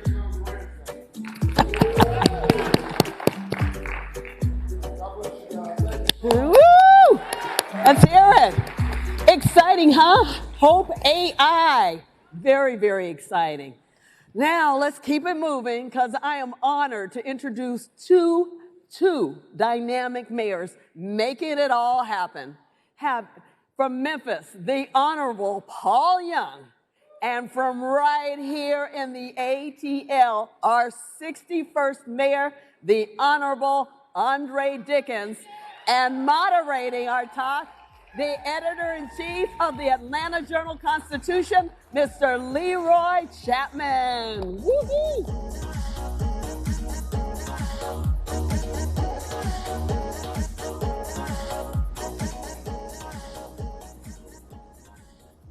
Well, thank you for that warm welcome. And we are here with two esteemed leaders here in the South, two gentlemen who are running cities, two gentlemen who have won election by big margins, so they operate on mandates. And both of you are strong mayors, meaning that you have your hands on the day-to-day operations of the city. I mean, it might mean you work out too. I shook your hand in your hand, so I think, you know, you're strong mayors in that term. But let's get right into it. As chief executives, you set the agenda. So what investments are you making today that is aimed at shaping the future of the long-term health of your city? And we'll start on the end here with you, Mayor Young. Yeah, I think well, first, thank you for having me here. It's an honor to be here with all of you. The energy in this room has been infectious, and so really excited to be here. But in terms of the investment, I think the most important investment we can make is in our youth and in our young people. And the city of Memphis proper is not responsible for education. That's the county government. But we feel like it's important for us to engage our young people from 3 to 7. While the schools have our people from 7 to 3, our goal is to make sure we're engaging those young people from 3 to 7. And so we're investing in after-school programs. We actually have programs where we're actually paying our young people for portions of their after-school learning because we want them to have resources to take home at the end of the day. And then our investment in summer youth. We had 1,800 summer jobs this past year, which is the most we've ever had in Memphis. Yeah, thank you for that. We have an ambitious goal of getting to 3,000 this upcoming summer. And our goal is to make sure that our young people are exposed because we know that you can't be what you can't see. And our young people need opportunities to see an image of the future so that they can feel the hope that we want them to aspire towards. And so that's really the biggest investment that we're making is investments in our young people, our programming and jobs. Okay. All right, and Mayor Dickens, same question. So what investments are you making today that are intended to pay off in the future? Yeah, I appreciate that question, Leroy. Thank you all for being here. Thank you, John Hope Bryan and Hope Global Forum for once again hosting here in Atlanta. It's good to see so many friends and so many leaders. And then, of course, being on stage with Mayor Young, a fellow engineer and a fellow Kappa. So we kind of got a whole lot in common. Yes. I remember when he was elected, I was rooting for him, and we share notes all the time. My interest, as you know, I'm all about making sure that Atlanta continues to move forward. And so when I set the agenda for the city of Atlanta 4 years ago, it was to make sure that we're one safe city, a city of opportunity for all, a city built for the future, and a city that has effective and ethical government. And so that safety is vital for everybody to have certainty. Certainty so that you know how you're going to be able to have business that succeeds without interruption due to violence or crime, but also safety for your personal safety, your family safety, so that kids can reach that destination they're trying to be at. And then to have opportunities for all is about affordable housing. It's about small business investment. It's about making sure that the economic engines of this city works for everyone, that opportunities are for our youth, opportunities are for people that are living on the margins, those that are experiencing homelessness, but then a city that's built for the future. What are we doing to make sure that this future, that we're future ready, future proof, if you even imagine that? And you think about all the things we're doing in technology. I created a position, a senior technology advisor that connects founders and funders, that connects VCs and private equity investment to make sure that this city is a city that you mentioned when you're thinking about technology. Of course, we have this great set of institutions from Georgia Tech to Morehouse, Spelman, Clark, Atlanta, the AU Center, Emory, Georgia State, to make sure that that people see Atlanta as an investment-worthy place so that we always have a vitality in our economics and that people want to be here, work here, and do business here. Investing in our youth is exactly what we all have talked about, to make sure that this is the best city in the country to raise a child is my goal. That's my ultimate goal, my North Star. And to do that, I declared it the year of the youth. In 2023, it went so well, I got smart and said, let's do it again in 2024. It went so well, we did it again in 2025. Now, the Atlanta public school system, we have the highest graduation rate ever at 90.5%. And that's 3 percentage points higher than the state of Georgia. And we were at 83% when I started, and now we're at 90.5%. We invested so much in our young people, not only in after-school programs and, of course, summer jobs. Just like this mayor here, I set a goal. When I got the ball, we were at like 1,200, 1,500 summer youth employment. Now we're at 6,000 people making $15 an hour minimum. and $17.50 average, working not just in the city, not just for city government, but they're working at the world's greatest beverage brand, Coca-Cola. They're working, if you're interested in marine biology, you work at the world's biggest fish tank, which is the Georgia Aquarium, just over this hill here. If you're interested in international diplomacy, you work at the world's busiest airport, Hartsfield-Jackson. So we wanted to make sure that these young people have the experience of a lifetime, because they're going to be holding these seats in a few years. And so that's our future investment. Thank you, Mr. Mayor. So since we are talking about the future, and you sort of alluded to it, and with the available and future applications of AI, there's an economist, they laid out a stark binary choice for individuals and their institutions. And for workers, he said, you're either going to be AI empowered or AI replaced. For institutions, you're either going to be AI empowered or left behind. So I would like for each of you to talk about what you're doing now and what communities should be doing, what mayors should be doing, how they should be leading the conversations on making sure that our folks land on the right side of that choice. So I will start with you. Yeah. This is a big topic in Memphis right now because some of you may know that XAI built a $12 billion facility in the city of Memphis. And there was a lot of political pushback because of who's behind XAI. But my position has been, how can we capitalize on the opportunity for our city in two ways? One is the economic opportunity. So as a city, when projects come to your community, you have the opportunity to give incentives. We call them pilots in Memphis, tax abatements.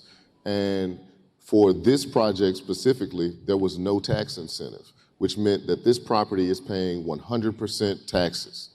And so, which is a great thing. It's a great thing. It's $25 million in its first year. $25 million to our city and county budgets.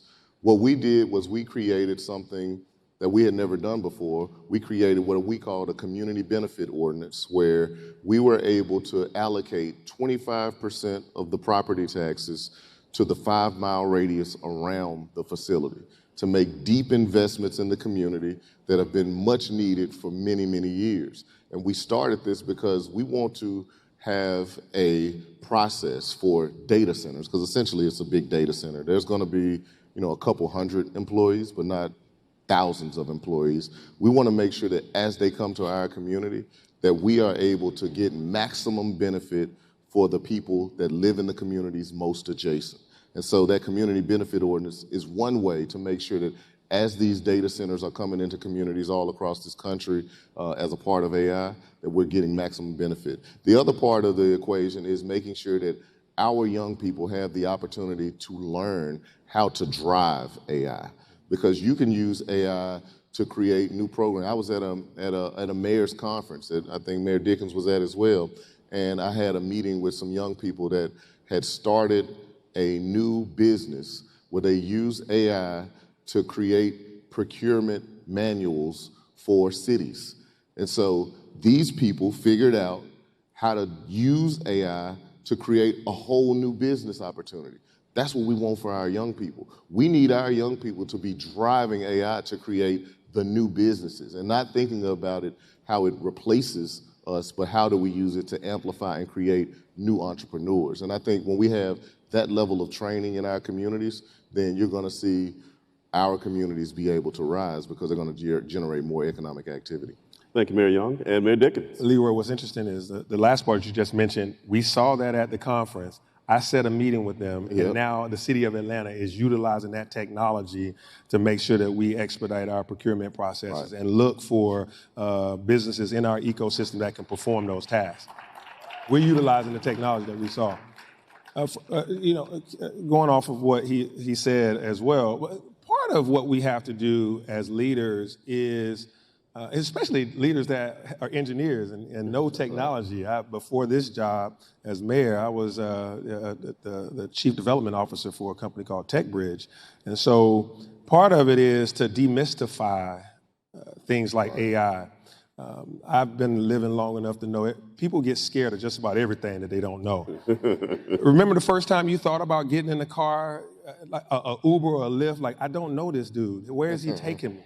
Right? Right. The first time you stayed in somebody else's house, Airbnb, you don't know these folks. Right? Or, you know, I remember my mom who worked for the phone company, who was your customer service person when you wanted to add a line or get three-way. And when they came out with those computers that had a mouse, she was like, they trying to change my life. I've been doing this for 20 years. I know how to get somebody three-way calling and call forward and then get them an extra line. Why I need this mouse and this all this? Is this just too much? Right. Well, that's the same thing with AI. Part of our role is to help people understand it, to engage with it, to demystify it, to make it familiar, but also they got to use their own human discernment to know what's real or what's fake. How do we overcome the negatives of a thing like AI? Because AI can be pervasive where you're watching something and it ain't even what you're getting catfished, or something is telling you some misinformation and you're soaking it up and then you're transferring it on to a trusted neighbor. So you're really, you know, a cancer in society if you pass something on that's damaging. So we have to, one, help people understand and get educated about it. Two, we have to embrace the positives of it, which for us in the city of Atlanta, we're using AI right now. You call 311, you'll get a live person. If the lines are busy, you'll get an AI tool that helps you navigate to where you're going. You walk into City Hall, you can go to a live person information desk, or you can go to Ava, who's our AI, and you can ask her, I'm just trying to get a permit, and she'll walk you through it. Or I'm trying to find somebody that can help me get an after-school program for my son, and she will just talk to you like a human. We're using AI to help determine leaks. So we have leak detection tools that can go in underground and let you know if there's a leak that's forming and how large that leak is, how long it's been going. So we're using AI on our garbage trucks that's going around picking up garbage, but it's letting us know where there's excessive amounts of litter, so another vehicle come back and come pick that up. So we're using AI to improve our lives, not necessarily take away jobs, but then the third piece is what you talked about, is how to inform people to get involved in AI, to make money off of it, to be able to have careers in it, and no better place to do that than Atlanta and Memphis. That's right, that's right. All right, being respectful of the time of you busy gentlemen, I think we got a couple minutes here left, but I do have one more question. So a thriving city is defined by growth, opportunity, and stability. We spent time talking about growth. We spent time talking about opportunity. But when we talk about stability, some of the biggest threats to stability in your cities is the issue of affordability. So just take a minute apiece, if you would, to talk about what that means for right now and the implications of the future when the cost of housing and wages and debt are weighing down people. And in many cases, that's changing who is in your city and what it looks like. So Mayor Young, we'll start with you. Yeah, I think this is something that's really, really close to my heart. I was the housing director for the city of Memphis for many years, and my purpose in life was to ensure that I had an impact on housing in the city of Memphis. And what I'm seeing right now, not just in Memphis, but across the country, is people are unable to afford a comfortable quality of life in our communities. And it's important for us as leaders, as mayors, as entrepreneurs, to think about new ways to create housing stock that the people are going to be able to take advantage of. And in Memphis, unlike some other cities, we have affordable housing. It's just not quality.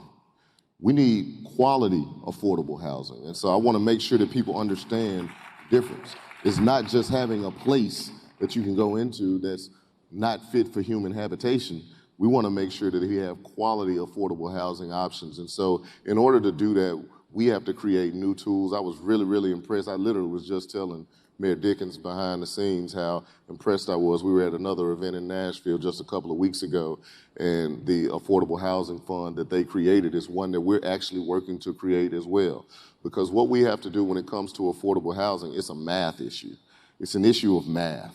Like, you can only build so much housing for so cheap. There has to be some level of subsidy or some reduced debt, some reduced level of debt that comes into the equation. When I say level of debt, I mean the interest rate. So if I can create a fund where I can provide thousands of dollars at 1% interest so that a developer can take that and then build an affordable housing unit and offer the rent at a lower rate, then it makes it much easier for our community to access those resources. And so our goal is to create those types of funds. We're working really hard right now to create that in our community, and it's going to be modeled after what you've done here, because we have a deficit of about 38,000 affordable housing units in the city of Memphis right now. Wow. 38,000. Wow.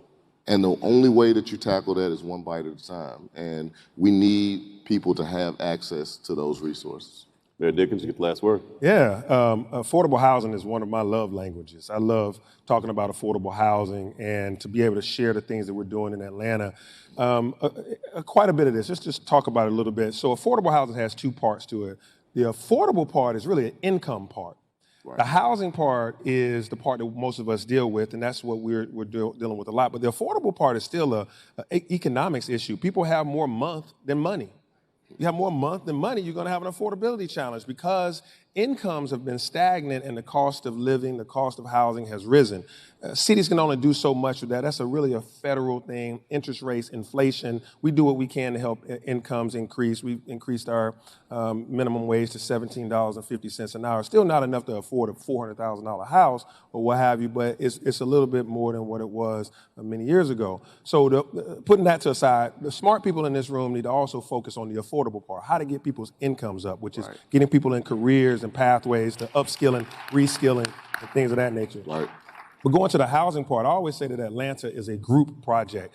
And I know a lot about affordable housing, but I know that there's others in this room and others around the community that would like to help in that. And so we do an all of the above approach. When I got in, I wasn't doing a task force, white papers, or none of that. We did a strike force, and we used every piece of publicly owned land that we have, and we're putting it to work. We're taking public-private partnerships. I got musicians in the audience and small business folks that are doing affordable housing, like Killer Mike and Shay and Crystal and their team. I'm working with HUD. I'm working with, if you come with me 2 hours from now, stay here, but 2 hours from now, I'll be cutting a ribbon on a modular unit, the first multi-family modular unit of 100 housing units right here in the city of Atlanta at the Watershed Department. So our goal is 20,000 units. We're at 12,000 already in the first 4 years, and we're going to hit our 20,000 by doing it, utilizing public-private partnerships. So if you want to partner with the city of Atlanta, contact me because we know where to place the dollars to get the maximum impact. All right. Thank you, Mayor Dickens. All right, so Mayor Young, Mayor Dickens, thank you for your time. Thank you. Our cities are in good hands, and we've got big thinking in both places. So as a son of the South, I'm very proud. Yep. And thank you for this talk. We appreciate it. Thank you. Ladies and gentlemen, I want to contextualize what you're seeing here. Again, history does not feel historic when you're sitting in it. It just feels like another day. I talked about the second Reconstruction. Dr. King went to Memphis. Again, this is not a race. Don't move. Don't move. I'm not making a racial comment. I'm really not, but this is striking to me. The mayor of Memphis was white. The mayor of Atlanta was white. The movement was in our face. The wind was not at our back. The editor of the AJC was certainly not a person of color. These are not black leaders. These are great leaders who happen to be black. But you've got on the stage today a data-driven mayor of Memphis, Tennessee, the city where Dr. King was assassinated on April 4th, 1968, Paul Young. You got the mayor of Atlanta who just won re-election by 86%, who is leading the 10th largest economy in the entire U.S., with a $580 billion GDP, Mayor Andre Dickens. And you got the editor-in-chief of the Atlanta Journal-Constitution. Leroy, come on now, give these people some love.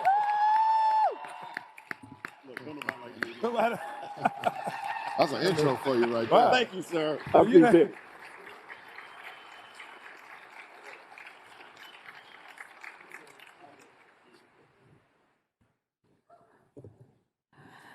Let's hear it again for that group.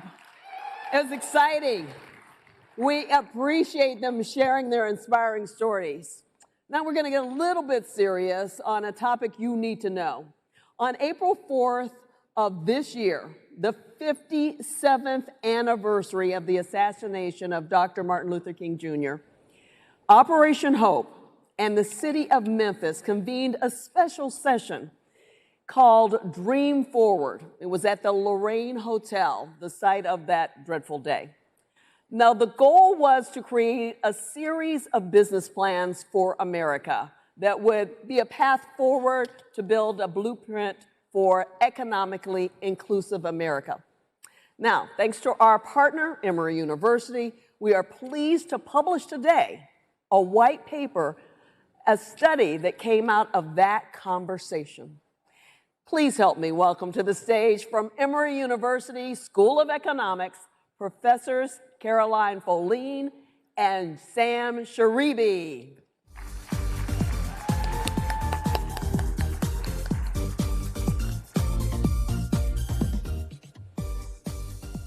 Hello, everybody. Thank you for being here. It was such a pleasure to participate in this project, which is really a passion project for Sam and me. We're economists and sociologists by training, but advocates for the community at our hearts. And when John approached us to see if we would partner with him to provide an academic kind of white paper to ground fundamentally his ideas in these business plans and the Dream Forward event, we were glad to join in that process. And so what we did was we set about several months of research and study to look at the issues of workforce empowerment and financial literacy and how we put that together into a plan to dream forward. And so you can go online and you will soon be able to download our white paper that provides some historical background and some economic analysis and the research that brings together these ideas that build into this business plan. And you'll see that we put forward a few key points, 3 big points, one of which is financial literacy and the general concept of making everyone ready for participation in the financial economy. The second is workforce empowerment and really building the educational pipeline, which begins well before you get into the workforce. And the third is building partnerships between business and government, and the responsibility that businesses have, but also the opportunity that they have in creating these partnerships that will build an inclusive growth platform as we move forward into the new technology revolution and what that brings to our workforce. So let me introduce Sam, or let him have Thank a you. word. First of all, happy birthday, Caroline. It's her birthday today. It's amazing to talk after the mayor of the city of the dream and the dreamer. It's amazing.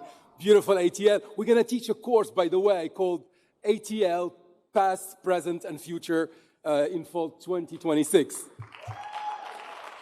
And we're going to focus on 2 neighborhoods, actually, that have low credit scores, too, so from a comparative perspective.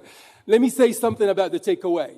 One of the takeaways that we have is that what we call low knowledge trap. See, imagine like stairs, and then you have slippery stairs, and you can't climb them. So what actually Operation Hope does, it gives you a dry patch to go to climb the stairs. And that's why coaching really matters. If you can say, look at our beautiful, architecture of economics here, you have credit scores, all beautiful things, but what doesn't work is the plumbing. What Operation Hope is doing is fixing the clogged plumbing in order to make, to give you this dry patch. And this is, in short, what we wanted to say. Thank you. Please read our paper and then send us your feedback. Thank you so much.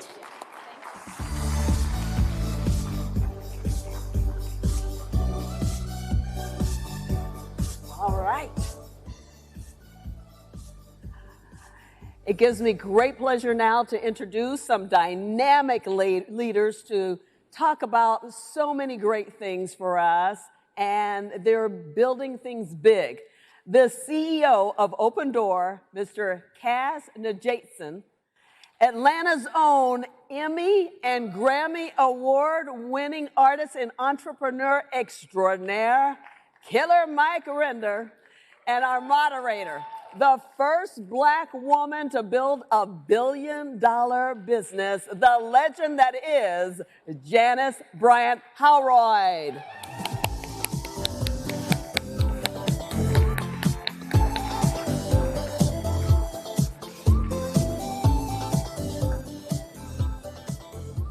Hello, Atlanta. Hello, Hope. We've got a lot to cover today, so I'm going to jump right into it with you, fellas, and I'm so honored to be here to escort your wisdom to the world. And, you know, we're talking about future-proofing businesses, so I guess the best place to start is to get your thoughts on future-proofing. When you think about the future of entrepreneurship, what feels real to you right now? And, you know, forget about the hype. Let's just talk about the real entrepreneurial expectation. What should that be? I don't know for everyone. And I think it's important, as I read more Charlie Munger, to know what you don't know. Yeah. What I do know is hospitality and service-based business still need people, and I know businesses that are based on trade still need people. When I go to Europe, I don't eat at McDonald's because I don't like talking to robots. I tend to eat at sandwich shops where somebody will still serve me. So as I've come to America, I tend to, as more robotization is happening, I tend to go toward places that still put me in front of people. I think that COVID kind of showed us how much we miss each other. So I think that in terms of the businesses I'm looking into being into, beyond housing and development, which my much smarter wife does, I'm looking into what businesses give people services and which businesses. So I own a chain of barbershops. One is with State Farm Arena. I'll be there tonight when the Hawks cook ass. Right. So for me, those are the things that I see as opportunities in future. You're looking at businesses where people still touch people. Yes. And where the opportunity to lose people in the equation is there. You're looking to negate that. Yeah, for me. Just for the businesses I'm in already. I got too much money to pull out of it, you know. No. How about you, Kaz? I grew up on the internet. You got to be careful because you're all about tech. You know, I grew up on the internet. I really did. And I worked at Shopify for a while, which is known for e-commerce. But even at Shopify, we were noticing that local businesses are getting a tick back up again. Yeah. After a very long time of like downtowns dying, things are starting to recover. So I'm very bullish on the future of local businesses in local communities. So let's be really clear. Define local business, because the suggestion may be there if we're talking about keeping the human in the process, that you're suggesting local businesses don't have the tech ability as well. No, I don't think, I think those two things are no longer the same thing. It used to be you could be local or software-based, and that's no longer true. If you just walk down the street, you'll see lots of local shops that have lots of local flavor, that have all the AI tools that all the big companies have, all the softwares that the big companies have. So I don't think you can be, you know, head in the ground ignoring technology. But I do think that there is a lot of great American businesses being built in the last couple of years that are going to survive in ways they could not have survived a decade ago, because they have so many of the same advantages that the big guys do. Well, Kaz, you invest your days making complicated things simple for regular people. So what is, like, maybe one or two everyday changes you see happening right now that are going to influence how people sell and, importantly, how people build? You know, my mom owns a store. She sells home decor stuff in Toronto. And she is an immigrant. English is her third language, and she starts every day in AI. She starts every day on ChatGPT, planning her day, and being most efficient with her marketing dollars. So what I am seeing happening a lot is people, everyday folk, in like plumbers, electricians, starting to use AI more and more every day to find new customers, to make their lives easier. And I think this is partially why the future of business is going to be so many more businesses, because they're just, each of them are so much more efficient. Well, that's a good thought. Mike, you turn ideas into businesses. I mean, think about it, music, retail, community. When you look at the future, what's giving you hope right now about where entrepreneurship is heading? After all, this conversation is about building successful businesses and future-proofing. I'll tell you what I really like about what I'm seeing. When I was young, I had ideas, and then I had to figure out how far between the ideas and the tools I needed to actually execute the idea. When I had an idea for music, I had to go find a kid whose parents had bought him a production machine or a pair of turntables. Then we had to find a studio that was cheap enough to use. A lot of the ideas that kids have now in particular can be exercised in the immediate. If I want to do a song as a kid, I could literally sit in my bedroom with my laptop, with a microphone, do said song, then distribute said song via TikTok and other things to let people know I'm there. And in terms of repeatability, I can do 100 different rap videos to it because I can do 100 videos for 100 days to make people say, hey, my idea is over here in the corner, look at me. What I also like about ideas now is, in terms of AI, especially in terms of a barbershop, our barbershop is really just a community center. It really is a social center. It's a working man social club. And what I've been able to do in my shop is realize that I'm more than a barbershop. We are a brand masquerading as a barbershop. So as my barbers and customers has given me ideas, it's become much cheaper to exercise ideas. When we look at ourselves like a brand, I don't want to have to press up 20,000 t-shirts to try to sell. I can press up 200 very exclusive t-shirts, put a premium price on them and make them only available at this particular store.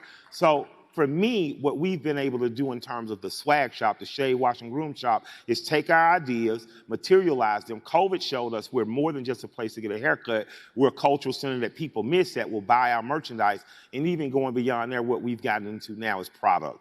We actually press up our own shampoos, our own soaps, our own shaving creams, because I don't want the customer experience to stop with the service you get. I'm not ad hoc. I'm not something you could throw away, just find another shop. You are special to come through these doors. AI helps us do that in the way we communicate with our customer, whether it's sending them emails or dropping new advertisements. And I think it gives some fluidity to what local means as well. It really does. You're jumping into my head, Mike, because I was thinking just before coming out here, you know, every great business needs a great brand, but every great brand is not a great business. This is true. This is true.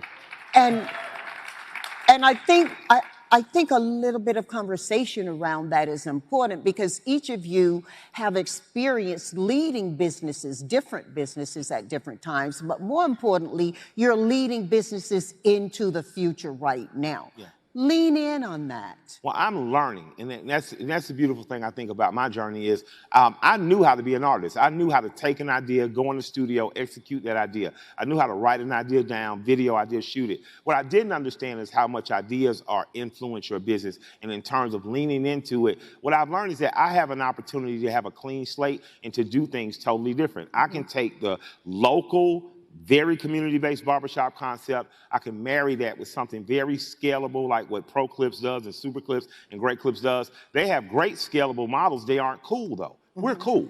So in matters of being cool, what we've had to learn how to do is take the stability of the people that have come before us, the corporations that have come before us, add it with our cool and grow something that's scalable. And what I realized is I don't need to run and try to go get a bunch of locations to do that. What I need to focus on is making the 3 locations we have the absolute best, and in terms of spreadability, selling merchandise and selling products so you can have that experience beyond our door.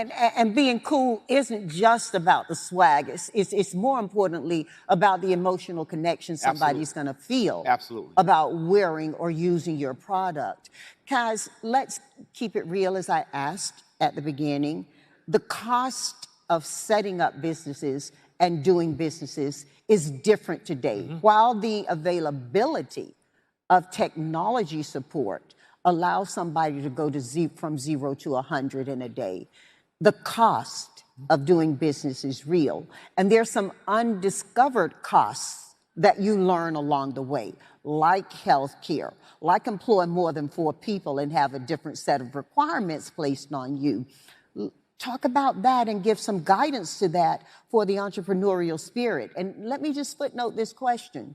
You've got a lot of people who aren't coming from university or a great idea into a business. You've got a lot of corporate people who are leaving corporate jobs into businesses, finding not necessarily barriers, but maybe some requirements that they hadn't foreseen. You know, when I started my first business, I remember my wife and I put the first payroll on our credit card, and it was the scariest thing. I don't recommend doing that. It's a really bad idea, especially, you know, if you're newly married. But what is wonderful today, so we worked when I was at Shopify with Operation Hope to start this initiative called 1 Million Black Businesses. Right. And we would fund loans to entrepreneurs from as little as $200 to as much as $2 million. And what we would do is we'd say, hey, stay small. Stay small while you learn the mistakes that you can. Find your first 1,000 customers. Don't go hire someone. Don't go paying someone. Learn how to do it yourself. And if you do that, if you stay small for a while, learn how to do as many things as you can, you keep your costs down until some money shows up. That requires us to understand what the meaning of growth is, though, because most of us think of growth, we think of getting bigger. Growth can mean getting stronger as well. Yeah, 100%, 100%. I think this is, if you look at some of the best brands on the internet today, Gymshark started out of his college dorm room after 17 failures, I think. And he didn't grow big until he was making money on each T-shirt. Earning money. Y'all don't get in the business of making money. The U.S. Mint does that in this country. Okay? You make money, you go to jail. Earn it, earn it, earn it. And I'm going to circle back, Mike, to something with you, because you talked about the fluidity of localizing your business and your products. I'm so excited about your products. We're going to talk more about that backstage. But trust is important. Yes. And in an age where one word can have different meanings to different people, in an age where language is no longer the barrier it used to be based on the ability, I can text you in English and you can read it in Spanish. Yes.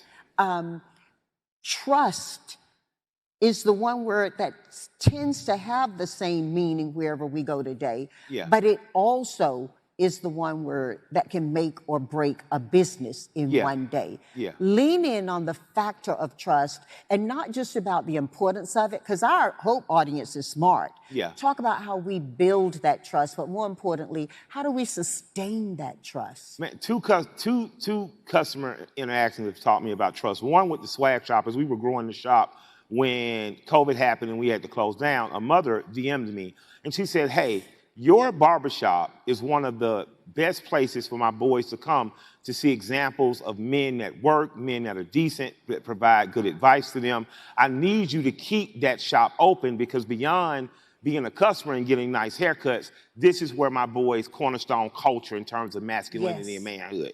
And I remember why I opened the barbershop. Bell and Wilder Barbershop was in Dixie Hills. Mr. Bell and Wilder, beyond the great men in my family, provided great examples that weren't blood related to me to show me that as you go into the world, be a good man. That woman's trust in my business allowed me and Shayna to say, we're going to keep the doors open, but what are we going to do? And that's when we start realizing we're a brand. We can sell T-shirts. We can still pay the rent. We can keep this thing afloat until it happens. And part of being a local business was to get shrunk. Can it pay for itself? When it showed us it'll pay for itself, we kept it open. So I appreciate that woman because had she not shown me she trusted us with her children, not only with how they look, but within the character we were helping to build, as she spent her dollars with me, I wouldn't have valued the business in the same way, or I might have gotten caught up in simply the numbers. Another one is a business that has been open 1 year now, Bankhead Seafood. We had some stumbles, and it got to the point where we said, we got to shut down.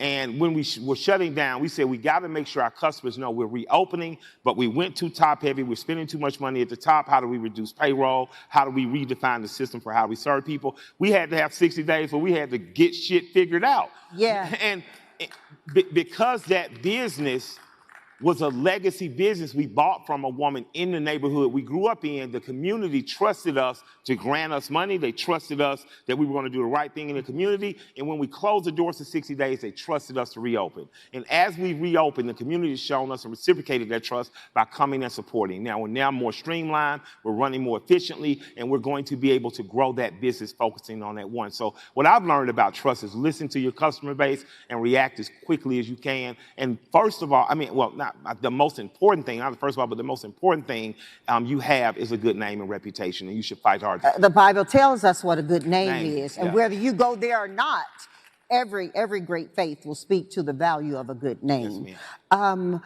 so in my company, we say when you're green, you grow. When you're ripe, you rot. I hear a lot of that in what you're communicating. And Kaz, I'm sure there has to have been something you had to unlearn in the process of building your businesses and in being a leader. What have you unlearned that our audience doesn't need to go through? There's a good saying that I actually sent to my team, which is, it's a Mike Tyson quote. He said, everyone has a plan until they get punched in the face. Right. And, you know, I think people overplan and underact. I think the thing I've learned is, like, aggressive execution and moving quickly will beat a good plan every single day. And that I think is actually a thing that honestly people learn the wrong way from big businesses, because big businesses won't be around that long because they overplan. The people who are going to win are everyday Americans in neighborhoods who can act quickly, and fast will beat slow every single day. Look, I run a company called Open Door, where we buy and sell homes in as little as 3 days. And one of the things we started doing is saying, hey, if you buy a home from us and you don't like it, you can return it in 7 days. We'll take the money back. Oh, wow. Like an e-commerce purchase. And why do we do that? Because trust is important. But letting people make decisions quickly is also important.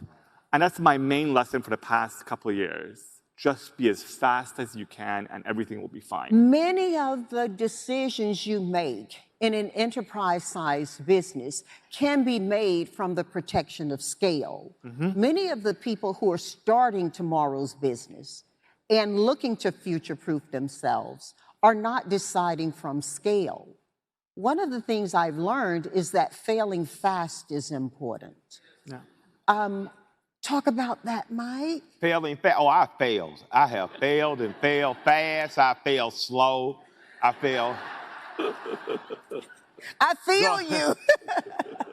What I've learned about failing, though, is cut it as quickly as you possibly can. Yeah. A lot of us, because especially as a musical artist, you sing and dance, you get so emotionally attached to one record, you ignore the algorithm that people like the other record better, and you marry yourself to a single, and that single fails. Well, in business, what I learned was if you've tried, you've worked fast, you've mitigated your plan. Plan works or doesn't work, but you put it out there. You got to be able to cut fast too. You got to be able to say, oh, this is not working. I cannot do this. I have to do something else. So what I've learned more about failing is don't be afraid to fail often. Don't be afraid to fail fast, and always sit still and try to learn from that failure, as I'm in the middle of doing a few failures now. All right, then. All right, then. And Kaz, I know you want to speak on that with the short time we have left. Speak on that, but speak on this too. Failing publicly. No, I think one of the best things about great entrepreneurs is that they don't have that much pride in themselves. They don't attach ideas to themselves. They're okay saying that idea was a bad idea. I was wrong. Yeah. If you just look at one of the greatest companies in the world, Amazon. Does anyone remember Amazon Phone? Do you remember Amazon Restaurants? Amazon Travel? The number of things they publicly tried and failed at was amazing. And they were never too proud to say, we were wrong. And I think that's the real thing. Again, though, Kaz, I got to keep you close to what we're looking for. You're talking about Amazon. You're talking about an Amazonianly sized organization that has scale behind its decisions. What about those businesses that don't have scale behind their decisions? How do they fail publicly? How do they fail fast? And how do they future-proof? I think TikTok. I think failing when you're small is actually easier. because your family is there for you. Like your family is your first customer, they're your first support group, they're your first fan. So don't be ask for help. Go to your community, build a community, build the famous 1,000 true fans, and fail in front of them. And that actually makes you a better, more resilient company up front. I think asking for help is the key that you say there, because oftentimes with entrepreneurship, your whole identity is built into that business or that brand you're creating. And so you lay hesitant to reach forward for help. In some ways, you interpret that as, well, I've got a crack in my brand, or, somebody can't trust me. Mike, I really want you to take us home on this, okay? When you think of the entrepreneurs who are listening to you right now, you've got people who do have products as what they're selling. They've also got service as what they're selling. What can you tell them that you're going to feel proud you gave them 3 years from now when their business is still growing? You remember we used to do the 5-year business plan. Yes. Now, people laugh at a 5-year business. I try to think in 2s, 5s, and 10s. How could I improve myself in 2 years, 5 years, and ultimately what's a 10-year thing? I think what I want to see in 2, 5, and 10 years is I want to see young men directly from my community, the Black and working class community, no matter what ethnicity you. I'd like to see them say, I went to trade school. And after I went to trade school, I took some courses and I started my own business. And on a very local level, this is how I compete in HVAC, plumbing, electrical, house building. I'd like to see more. And that's a new millionaire market, by the way. Absolutely. Trade is a new millionaire market. Absolutely. I want to see companies like my wife's company, Sherwood Development, Taking Homes, is owned by Booker T. Washington, local guy from here, has built 2 micro communities. I want to see more John Hope Bryants. I want to see more people recognizing and wanting to be and aspiring Come to be from that. Living in a car to helping people be able to pay cash for Absolutely, cars. absolutely. And Kaz, what about you? You got 30 seconds to do it. I want to actually one up everything. I think it's actually the most important thing is don't be too proud to start. Yes. Start something today. Go out and start something today. It will be the best thing you can do. Don't be afraid to fail. All of us have failed. All of us have fallen on our face. It will be fine. It won't hurt that bad. Just start. Yeah. That's fantastic. Just start. Okay, what did another brand say is just do it. As we look at where we are today in the world, most of us are entering a season of light. Whether we see that as a celebration around the Christmas time or the holiday season. For many, it's a holiday. For many, it's a holiday season.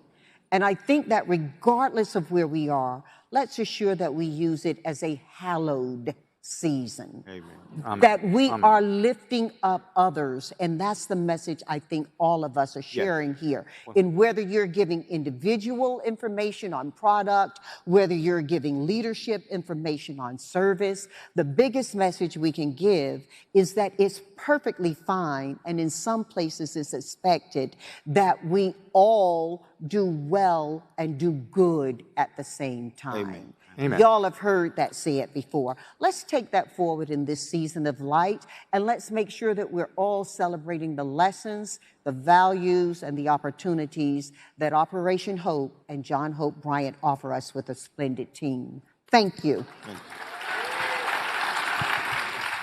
Thank you, Kaz. Yeah, thanks, man. That was great. Hold on. Did you know that my brother Killer Mike loves you so much, he broke his tooth this morning and he still showed up? But we gave you the right side, right, Mike? And Janice Bryant Halroy is the first Black woman to run a $1 billion company in America. And Kaz, we actually have never met in person, have we? I did, Brian. So check this out. Check this out. He talking about you start fast, fail fast, try. I never met Kaz. We met virtually. Yep. We talked by phone, and I think video conference. We met during COVID. Yep. And he was at Shopify, and thank you, Harley Finkelstein, and thank you, Toby Lukey at Shopify for all they did to help Black businesses during COVID. We were having some restructuring of how we do 1 million black business. And you and Harley and Toby thought we needed additional resources. And I'm talking to this guy. There's one guy I had to convince. I'm talking to this guy named Kaz, and he's so cool. He sounds like a brother. But, but I saw him online. I said, oh, I'm toast. This guy looks like a numbers guy. Sight unseen, I never met him. He approved another $1 million a year for Operation Hope. I never met him. Another $1 million a year. This is the first time I'm laying eyes on him. He approved $1 million for us to have additional support for work. Never give up on your dreams. Never, ever, ever give up on your dreams. God bless you. God bless you.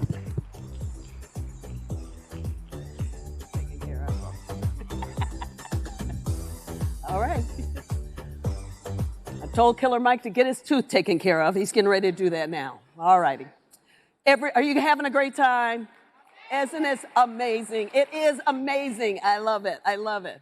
So we have some exciting news coming up because next we have a young man who first came to the Hope Global Forums back in 2016. And he's going to share his story and his inspiring work that he's doing in Texas. Please help me welcome Max Gerald and Christina Mock Palmer.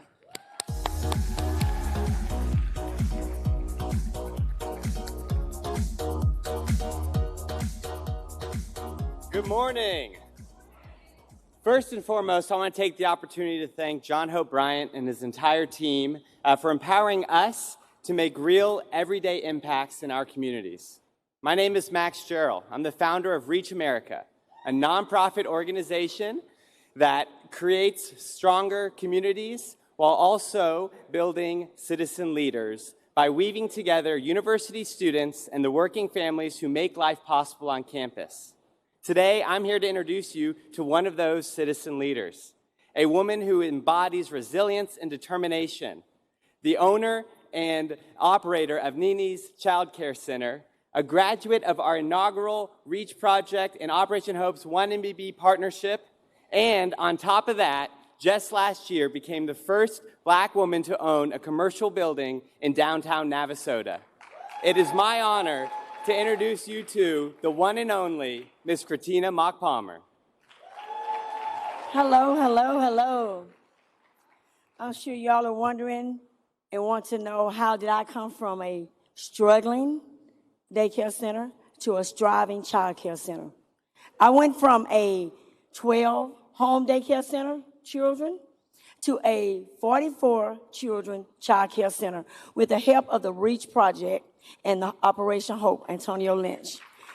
They really came into my life at a time where I was struggling real hard. Struggling, trying to figure out how I was gonna keep kids in my center. I only had one employee, and it was very hard trying to bring a small child care center into a community.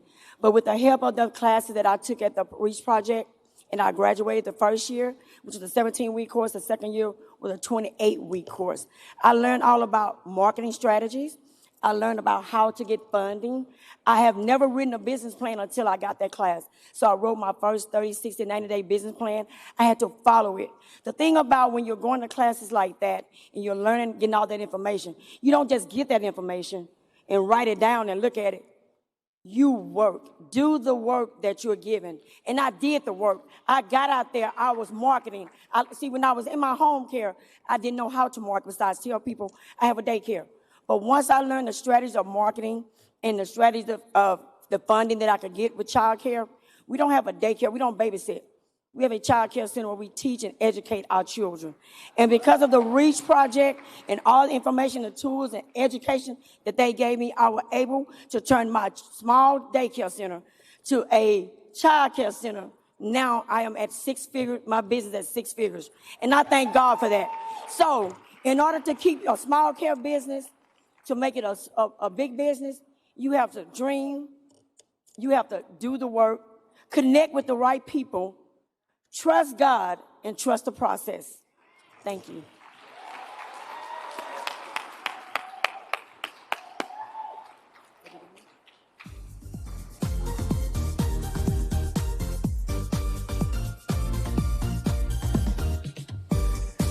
Okay, the good news is there's still more to come. So that is exciting. We are going to talk to leaders who are dedicated to solving problems and helping to make the world a better place. We're going to talk about philanthropy. America is the most generous country in the world when it comes to philanthropy. But how does traditional philanthropy evolve into the next era? What happens next?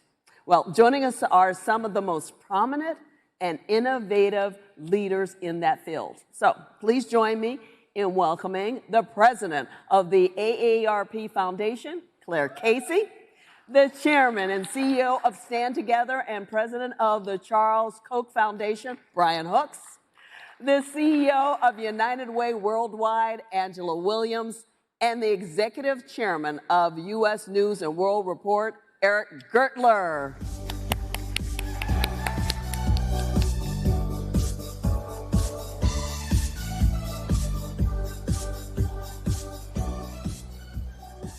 Wow, what an audience. Good morning, everybody. All right, we should be excited. We have an amazing panel this morning. We've got lots of important topics to get to in philanthropy. I think you all know that when you think about the topic of future-proof philanthropy, it comes at a time that's momentous, that's important, not just for our country, but for the world. And you all know in your communities, we're facing additional pressure, we're facing higher costs, we're facing the changes of technology, we're changing and wanting greater access to opportunity. We're seeing our institutions being challenged. We're seeing hospitals being challenged, being pushed to do more.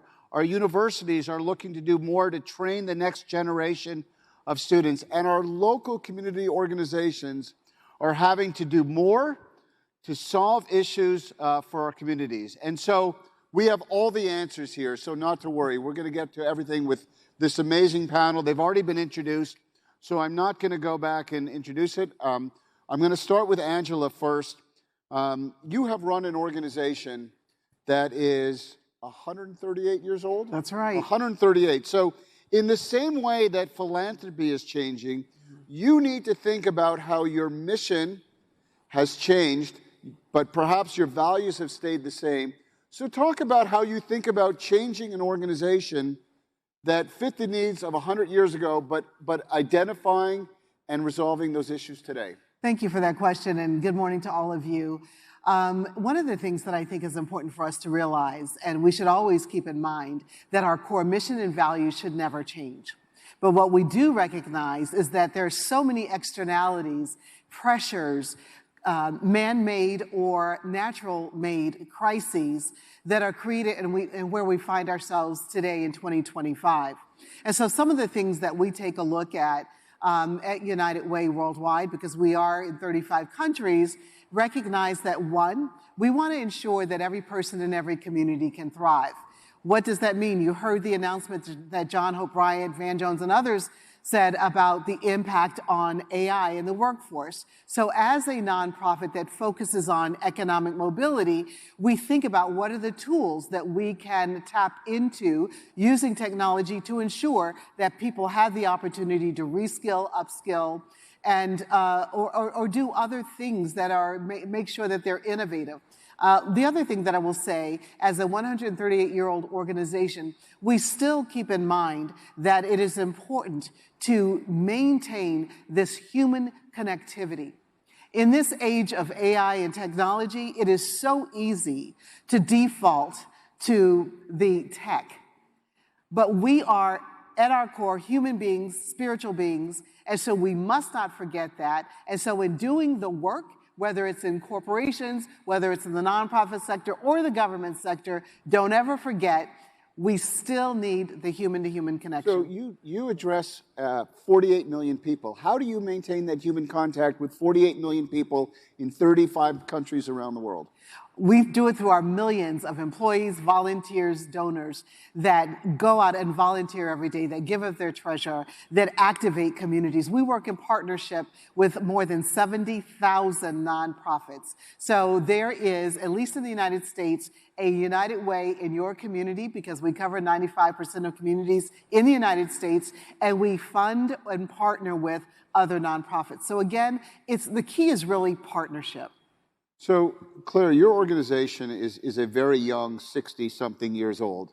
How have you thought about how your mission has changed, your values, again, to solve the issues that you want to solve? Yeah, I mean, I would double down on what Angela just said, which is the values don't shift. And who we are here for doesn't change. We are the independent philanthropic affiliate of AARP, so our focus is firmly on the 39 million people over 50 in this country who are living in poverty or one life event away from slipping into it. So how do we better serve them? How do we dismantle barriers and open up pathways to opportunity? And that's where I think we have shifted and really evolved in the past few years to stop asking, how do we serve them better? How do we make poverty less grinding? But really, how do we start to marry that? Because that's important work. And we can't walk away from that work, but how do we marry that with really going after the systems and structures that keep people in poverty? Whether that is really complex systems to apply for benefits, whether that are like really strongly held, and I will say I've had to dismantle my own ageism and biases that I think we all carry with us within the workforce and how we think about older workers, or going after what I consider the sort of poverty penalty in this country. It is incredibly expensive to be poor in America. Okay. And so how do we go after that and create equitable access to fairly priced goods and services? Right. We're going to come back to that because those are very important questions. Brian, let me bring you into the conversation. Your organizations have been around for a little bit less time, but you've changed significantly. And what I found interesting is that you look at the problem and figure out the best way to solve the problem with your different organizations. And so can you talk a little bit about how you start with the consumer first or the problem first to identify and solve whatever issue you're trying to get to? Absolutely. And you know you're in good company when your answer to the question about what do you do over time is similar to folks like this. We talk about being a principle-based organization. So Stand Together is a philanthropic community. We work with about 1,000 different business leaders and philanthropists to come together to try to solve hard problems. The secret to our success is learning from the experience of all of those different people, as well as the thousands of social entrepreneurs that we work with. So our principles don't change, but in order to be effective, we have to learn, and our strategies absolutely have to change. And as you mentioned, Eric, one of the things that we've learned over time is that the problems in our society that are holding people back are too big for any one organization to take on their own. Yeah. And so they require what we talk about as a comprehensive approach. Right? If you want to solve something like generational poverty, there's no single solution that's going to get it done. And what we've found in the nonprofit sector is the sorts of things that tend to cause organizations, companies in the for-profit sector to cooperate and to figure out how to specialize and achieve things like gains from trade are often absent or just very underdeveloped. And so when you can get an organization in a community that's working on one piece of the problem to recognize that if they really focus on what they do best and not try to boil the ocean, not try to do everything, but rather rely on another organization that can rely on another organization that can rely on another organization in that same community, each one of them taking on a piece of the problem, then the effect that they can have, the impact that they can have in actually making a dent on some of those really big challenges in our society, it's just off the charts. And when you get that going, and when organizations that have been working on this for a long time feeling like they've had to do it all themselves, when they change their mindset and they realize, hey, we're all in this together, and my success can depend on your success and so on, the results and what we can accomplish really are just extraordinary. Yeah. Eric, do you mind if I just, because I want to chime in on what you said first, Claire, about systems, and then Brian, pick up on what you said, because systems have been around for a long time. And there are certain systems that seem just entrenched and that you can't move them. And I want to just commend everyone in this room. You can create your own system. I am tired of trying to be invited to sit at a table. I'm setting my own table, and I'm inviting you to join me. Right. That's Claire, right. do you want to add to that? Well, I just wanted to build on what Brian said. It's not just doing what you're doing, it's actually recognizing, and I think this is what you've done, is that actually philanthropy often encourages the other behavior. Right. Yes. Like philanthropies are often out there and unintentionally, we're encouraging organizations to view each other as competitors rather than potential collaborators. So how do we change our own behaviors so that we create that opportunity for collaboration and the incentives for collaboration, recognizing that we have created the other incentives unintentionally? I think that's incredible. I think that's right. And if we're going to talk about things that philanthropy can do differently to facilitate systems change, I think that we could be here all day. I would just build on that. I think the other thing that we can do, and by extension, everyone here, because you're all engaged with organizations in your communities, and many of you are philanthropists yourselves, we can take more risks. Yes. Right? The problems that we're facing today are extraordinary, in many ways unprecedented. Yes. And if we limit ourselves, or if we continue to ask groups to play it safe, if we limit ourselves to the things that came before, we shouldn't expect to be able to accomplish the kind of things that we need to accomplish. Instead, as the panel before us talked about, we have to be okay with failure.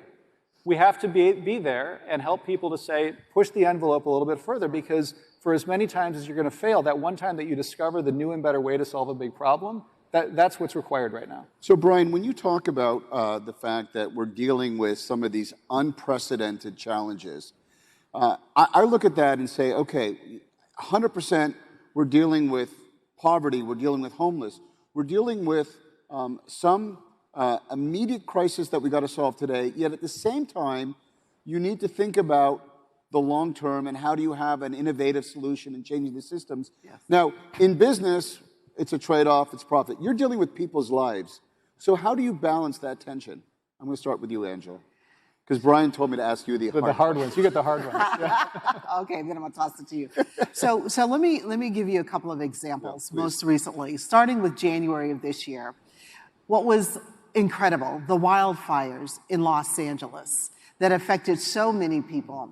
Let's also talk about the fact that Los Angeles already had an affordable housing crisis, already had homelessness. And then you think about the exacerbation of loss of not only income because businesses were burned to the ground, loss of stability, loss of basic needs. Then what happens? So we then see popping up the churches, the faith organizations that have been there from the very beginning saying, our structure may be burned down, but the spirit and the willing and the connectedness to community is still there, so we're going to set up a tent and still meet needs. It's then organizations like the NAACP and others that say, well, we know some folks, we have corporate sponsors, let us pool our resources together. It's like United Way. We gave Debbie Allen Dance Academy. I saw her dancing on TV with seniors that had lost their homes.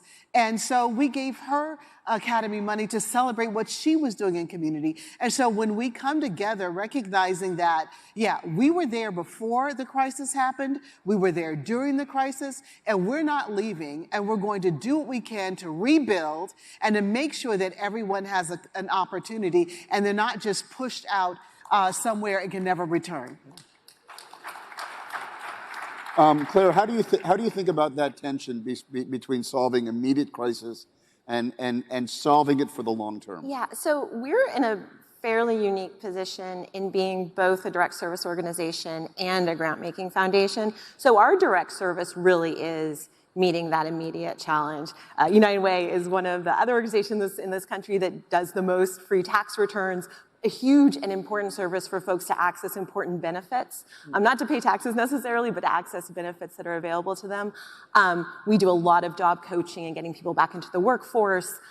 So we will stay in that direct service space with our own operations, but that's not enough.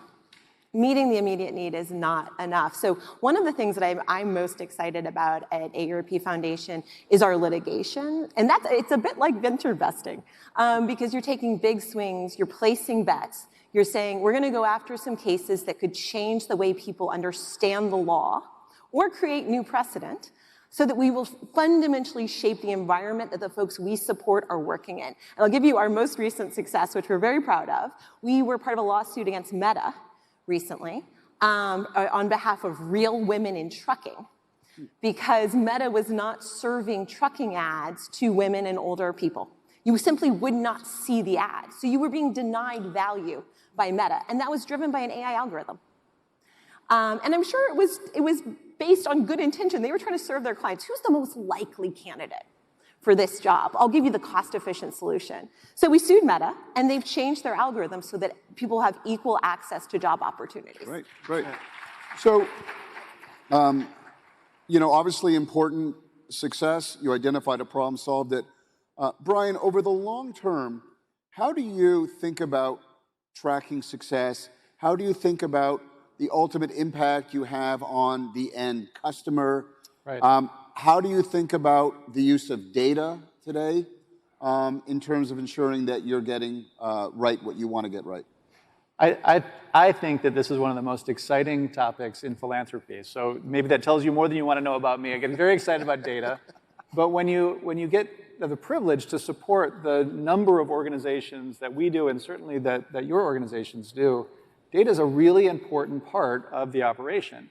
We're only as good, our decisions are only as good as the information that we have about the organizations that we're investing in. And so, same for philanthropy as it is for business. Businesses spend a ton of time trying to figure out how are their businesses creating value for people, and then focus on those things and get rid of the things that don't create value. And so the quality of the data determines your opportunity to succeed. And the fact of the matter is that in the social sector, we have pretty lousy data, generally. And so some organizations, or most organizations, will measure inputs, right? How much money do you spend on a problem? How many people are coming through your doors, for instance? A lot of organizations will measure outputs. How many of those people did you treat? Or how many people graduated from your program, for instance? What we really want to know about is outcomes, right? How did your service help somebody to live a better life? How did your service help them not just to overcome the problem that they may have come to see you for, but how did it help them to transform themselves so that they can thrive and live the kind of life that they're capable of? If we can measure outcomes consistently across a bunch of different activities, this can be revolutionary. It can transform not just philanthropy, but the social sector overall.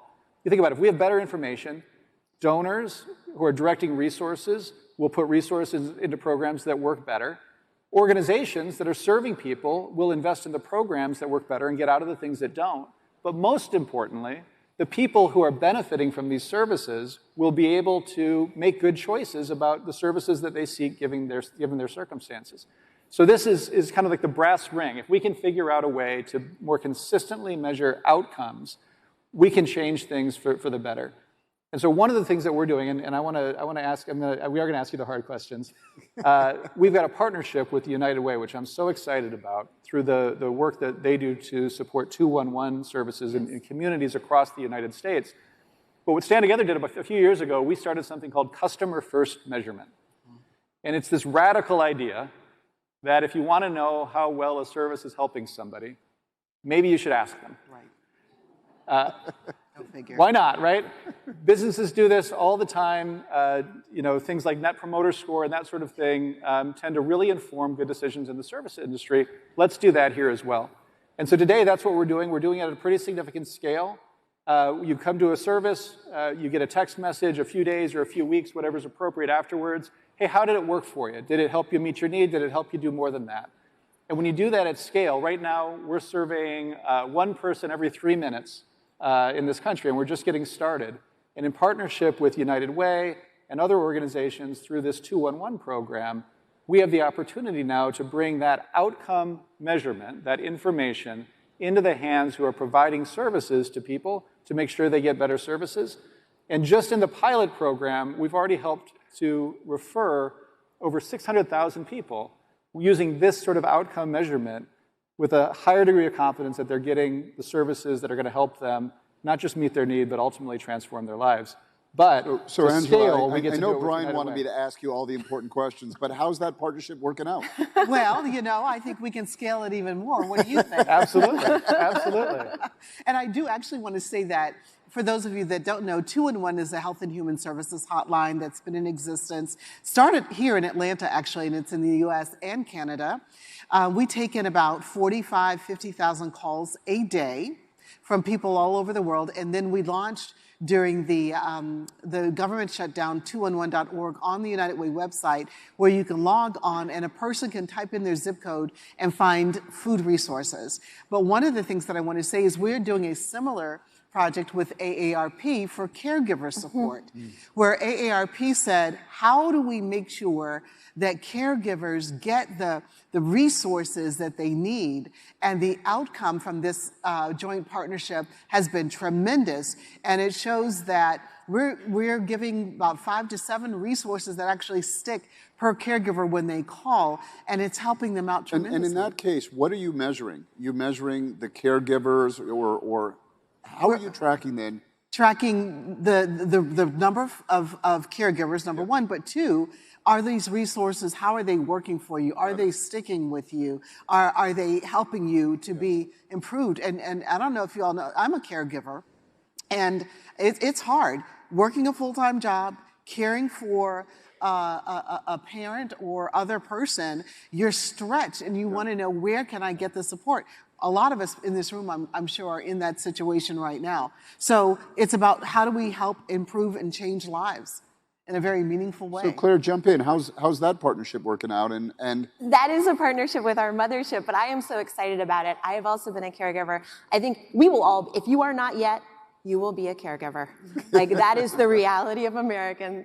There are about 8 million formal, like in the caregiving workforce workers today. There are something like 42 million family caregivers. You will be a caregiver. And it doesn't often happen over time slowly. It often happens overnight. And that's when being able to pick up the phone and call 211 and figure out what supportive resources are available to you. Particularly, I was so privileged when my father got sick to work for an organization that had caregiving leave, to be in a white-collar role that had just more flexibility generally, to have financial resources. So many workers have to leave the workforce early, low-income workers, because they don't have those resources. So it's just, it couldn't be more important. So for you, is there a piece of data, is there a metric that you look at to assess whether or not you're doing the right thing? I mean, I would say 2 things. Yeah. Efficacy, so the outcome, Yeah. but also efficiency. And I think there's not enough of a focus on efficiency sometimes in the sector because people are sort of cash strapped. Yes. We're just performing. Yes. And we're not looking for what is that opportunity for constantly squeezing greater efficiency, economic efficiency from our operational delivery models, because I view it as my job to ensure that every dollar that we put out into the world has the greatest impact possible. And so it's the other side of the equation that I think doesn't get talked about enough. Yes. So a mentor of mine once said, and I think it's apropos given the name of this conference, that hope makes for a great breakfast, but for a lousy dinner. So we have a few minutes left. I'd love to hear from each of you, about a minute each. What, with everything that you're seeing, what should we be hopeful for? With all of the issues that we're facing, what are you most hopeful for? And I'm going to let one of you volunteer to go first. Angela, do you want to go first? How's Sure. that for volunteering? So, voluntold. So I am hopeful about the human heart and the condition of the human heart, in that no matter what happens, that we are willing to be good neighbors, that we do care, and we will never, ever turn our backs on each other, no matter how hateful, mean, or spiteful someone may be towards us or our community. I know who I can call on. That's great. Brian? Well, it's hard to follow that. I agree completely. We mentioned we're a partnership organization, so we have all these incredible leaders that we have the privilege to work with. One of our partners, an entrepreneur in technology, has a saying. He says, there's never been a better time to be a 5-year-old. And I think there's a lot to that. We absolutely have our challenges in this country, and they're significant. But the opportunities that we have to bring people together and to help people to see that the future depends on each and every one of us finding the opportunity to play our role, to realize our potential, and to bring this country forward.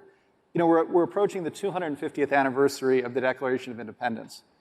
And to me, with all of the challenges and the flaws in the history of our country, that idea that when we come together as an American people and we lift each other up, there is no challenge that's too big that we can't overcome. That's the idea that has animated us throughout our history, and it's the idea that can guide us forward. And I would tell you, people have bet against the American people before. I wouldn't bet against the American people going forward. That's right. I will say, this is one of the first conversations I've had in a while that didn't focus on AI, which is kind of fun. But it's in the air, right? And what I would say is we're living through a lot of disruption right now. There's a lot of uncertainty in front of us. That can be scary. But that's also a moment where we are forced to start asking more fundamental questions again and not just sort of live in the status quo. And I think that's really exciting. That we should not lose our sense of agency and our power to shape the future that we want to live in. And so I'm very excited by that moment of kind of radical questioning.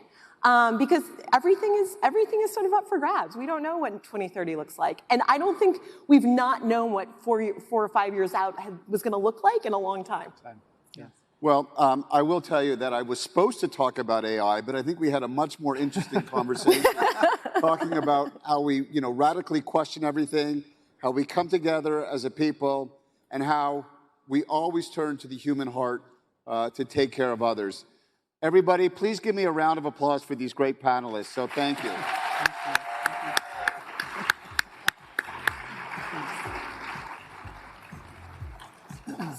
It's fun.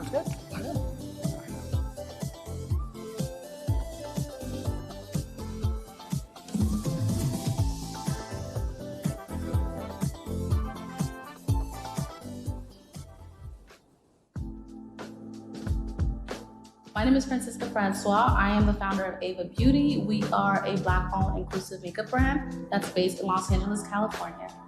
When I started my company, I was working in the beauty industry professionally, but I also saw a lack of representation for dark-skinned Black women like myself. So while working with clients and myself, I couldn't find enough product ranges that catered to my complexion, and it was just frustrating. So instead of waiting for the solution, I became the solution.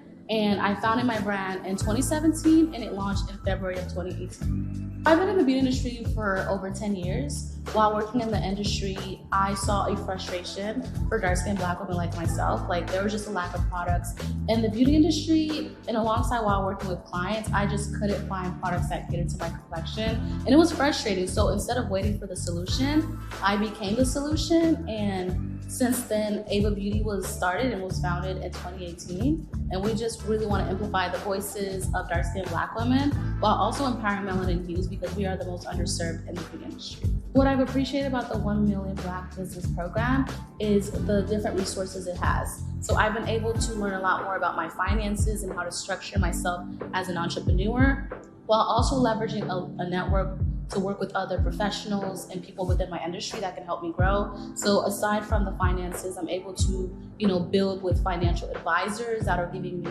advice on how to build business credit and certain things that I need right now after 5 years to truly scale my business to the next level.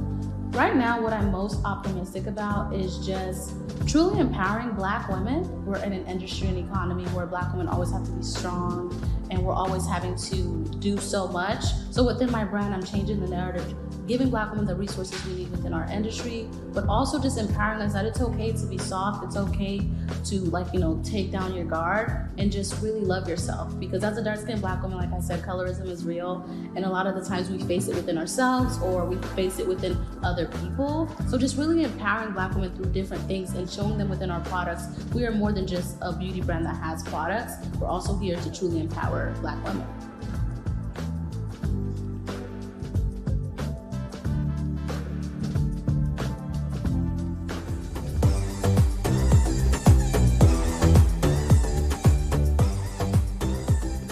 Doing okay so far?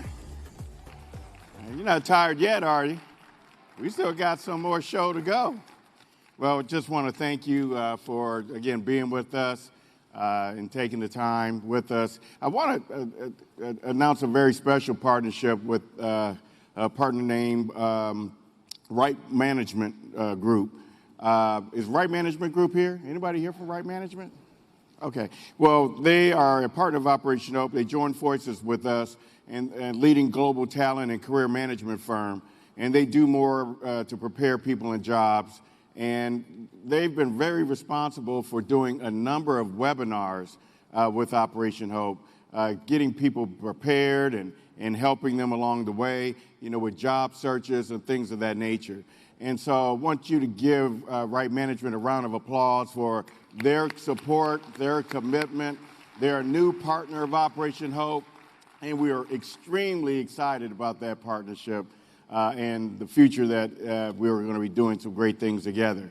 And I know we acknowledged some of our sponsors earlier today. I know some were stuck in some breakout sessions. Is LaKiri with UPS here? Where you at? LaKiri there?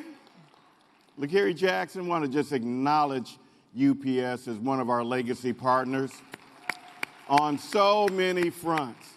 Hope Inside the Workplace, we have coaches that provide support to the UPS family of employees at headquarters and throughout the field, and we've been doing that for several years. But as I mentioned on Monday night's reception program, they're also part of our national support for our financial disaster preparation, response, and recovery, which we know is a huge need because of the fact that, unfortunately, disasters are going to continue to occur in our country. I think we're at 102 presidential declared disasters this year alone through August, over $101 billion in damage, property damage.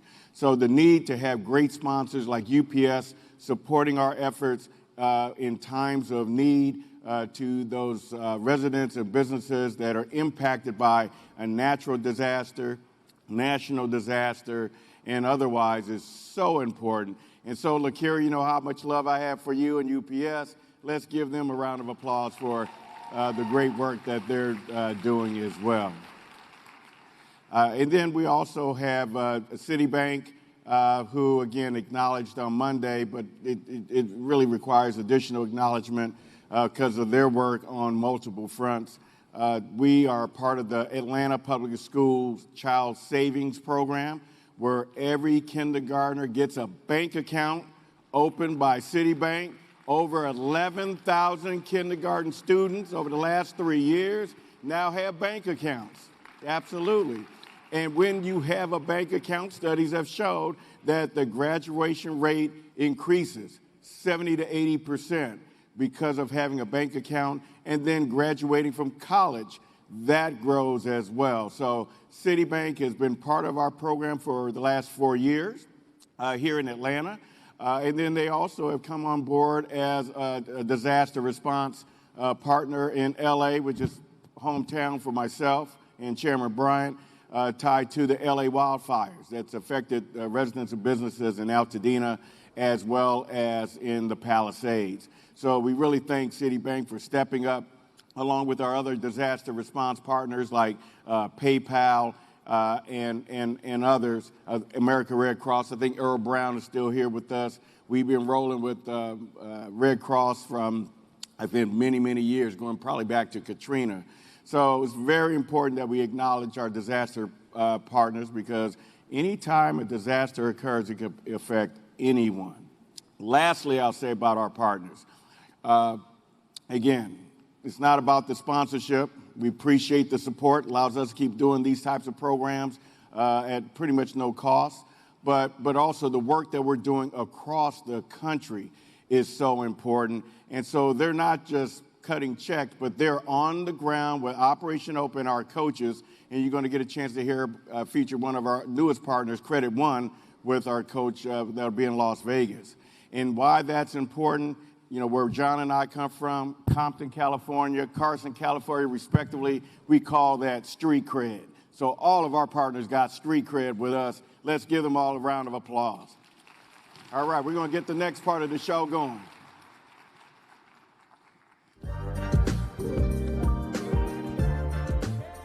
My name is Kimberly Lawson. I do credit and money management and small business coaching here at Operation Hope. I'm located in Atlanta. So my experience of being a credit and money management coach came from really and truly my own experiences dealing with my own credit and money management.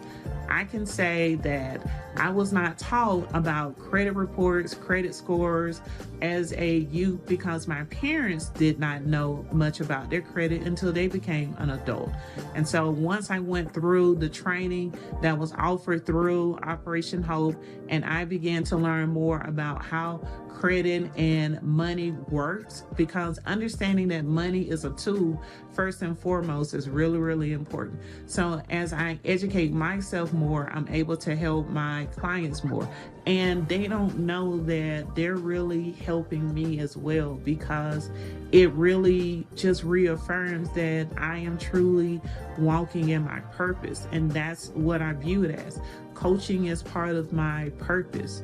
I'm optimistic about the future, particularly for minorities. I see real growth happening in these communities. I see businesses growing. I see businesses starting to thrive. I'm very optimistic about what that will mean for this world in 30 years.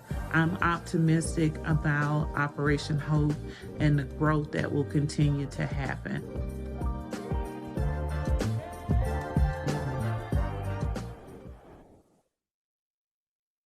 What do we do here? We have 250 soldiers across the U.S., Operation Hope, Agents of Change. We're teaching families and individuals that a budget is not just a collection of numbers, but it's also an expression of your values and your aspirations. My name is Mike Linus, and I'm a credit money management coach out of Hope Inside, Synovus Bank, Columbus, Georgia. As Sullivan's financial coach, they were referred to me by a local real estate agent that she refers me a lot of people. When they came in, well, first of all, I like to make people at ease. In order for you to provide tailored coaching, you need them to open up. You want to make them feel comfortable. Mr. Sullivan, he's from the Bay Area. I'm from California, I'm from LA. And, so we started to talk about Cali and stuff like that. And, that pretty much opened them up so that they can start, telling me what their goals and their objectives were. So, we quickly identified that Mrs. Sullivan, she had stuff on her report that was old. In fact, stuff that should have not been on the report because it's been more than 7 years. The change in her score was instant. Within 30 days after the dispute, her score jumped 90 points. The key with coaching is that your clients have to trust you. If they do not trust you, then it's very hard to actually really provide them the assistance that they need, Because if they hide certain things, then you're gonna coach them based on what they just told you. There's a lot of things to be optimistic about. I feel optimistic about my work. I feel that we are making a change. We are changing things in the right direction, especially for the inner cities, the community, especially the people that we serve in, And I can see they're optimistic, especially once they get the outcome that they never hoped for, We're, again, like I said, turning people from renters to homeowners, small business dreamers into small business owners. I truly, truly, truly fight to make sure that we get these businesses like payday lenders, rent to own, check cashing places out of business, because these are the type of businesses that target especially minority communities. We are changing the needle in a positive way. We are changing our communities one individual at a time, one family at a time. And honestly, that makes a huge difference.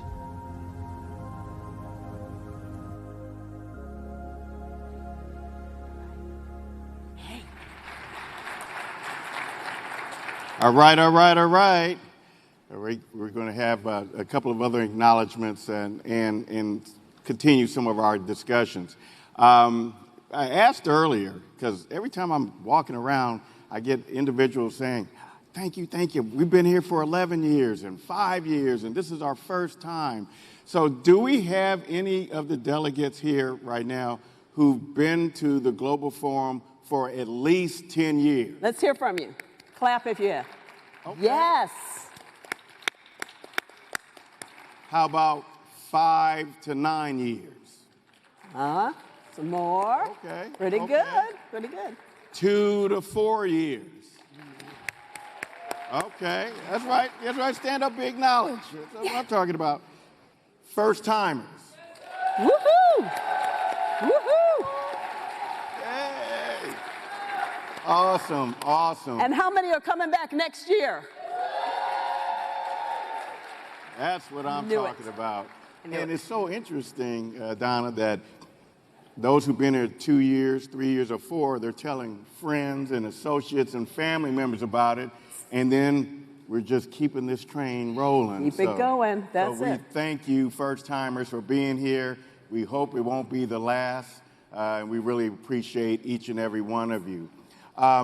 Before I have Donna say a few words, we talked about the importance of volunteerism at Operation Hope. We have a Hope Corps volunteer program that's designed to allow professionals from a variety of industries to be able to get involved in many ways. As a mentor to small businesses, I mentioned the other day, we have a 1 Million Black Business Initiative where we currently have over 500,000 businesses part of the program. So mentors supporting them. We have education facilitators that do webinars on a variety of topics that can also educate and inform the public. And then I mentioned when I was here a few minutes ago about the disaster response work, where we have volunteers virtually and on the ground in disaster recovery centers providing support as well.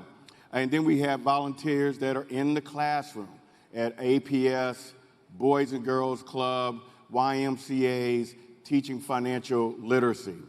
But today I want to acknowledge Truist. I know Purple Rain is still here, right? Hey! Purple Rain! Woohoo! Y'all don't ever sleep, huh? Yeah. Y'all They're the always hype ready. squad. Okay. But for a number of years, maybe going back to 10 years now, Truist has stepped up to help our staff with volunteer support. So you may see them in their Truist Purple Rain gear, being great, being gracious. And so if there are any that are here inside, I know they're out and around, please stand up so we can recognize Let's hear it for you. them. We thank you so much for your volunteer service year over year over year, and it means a lot to our Operation Hope staff. Yeah. Let's talk about Hope AI. Yeah. That was exciting today. How many are excited about Hope AI? Well, I don't know about you, but I feel a lot more comfortable about AI. I feel a lot more prepared. I like knowing that Hope AI is going to exist to help me get through it. That's right. Because there's a lot of scary stuff out there. Yes. But today, I think the guests outlined some really good stuff. I agree. Yeah. I agree. So that you shouldn't fear it. Yeah. And that it's a tool that we should embrace. You know, I love the fact that how Chairman Bryant did some of the historical comparisons from the 1800s where the AI at the time was the horse and buggy. And then in the early 1900s, transitioned from the industrial age into the vehicle and having cars and how that is impacted. And then we know the impact of the internet. And now we're talking about AI. And while under these transformations, each decade or so, or century, there was fear, but when people embraced it, look at where we are now. We're even better off now. And nobody feels left behind. I think that's the thing, is you don't want this train to start moving and you feel like you're not on board. But with Hope AI, we're going to be on board. That's right. We're going to know what we need to do. That's right. So I'm excited about that. And I was trying to make this happen this year. We're going to have to do it next year. Last year's conference, we talked about AI Financial Literacy Program, AILP3. We launched it this past summer at Georgia State University. We got Georgia State University in here? Let's hear it. Okay. I know we do. It was amazing. It was a one-week program. We had 50 young people, ages 16 and 17, from the Boys and Girls Club and APS participate.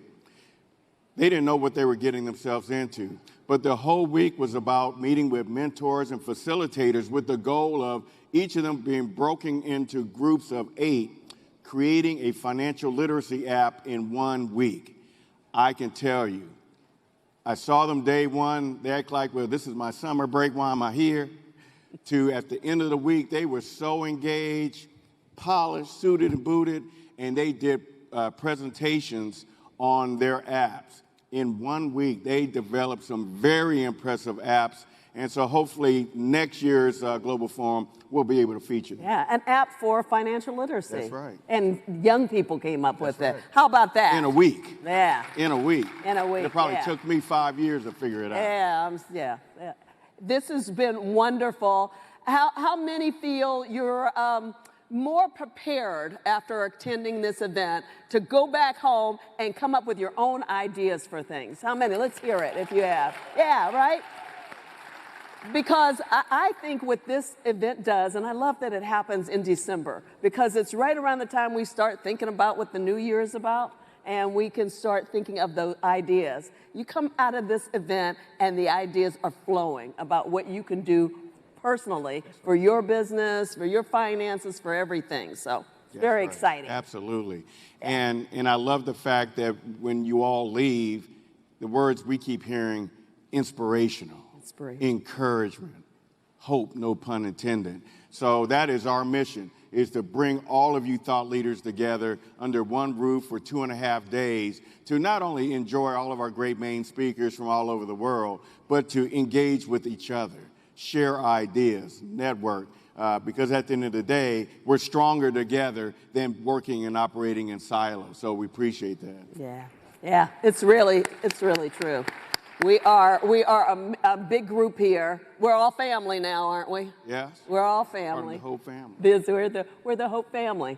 And I love the future-proofing idea, future-proofing your finances, because the way things are right now, it's kind of scary thinking about what the future is. So you want to make sure you're keeping yourself safe, you're keeping your money safe. That's right. That's the main thing. So important.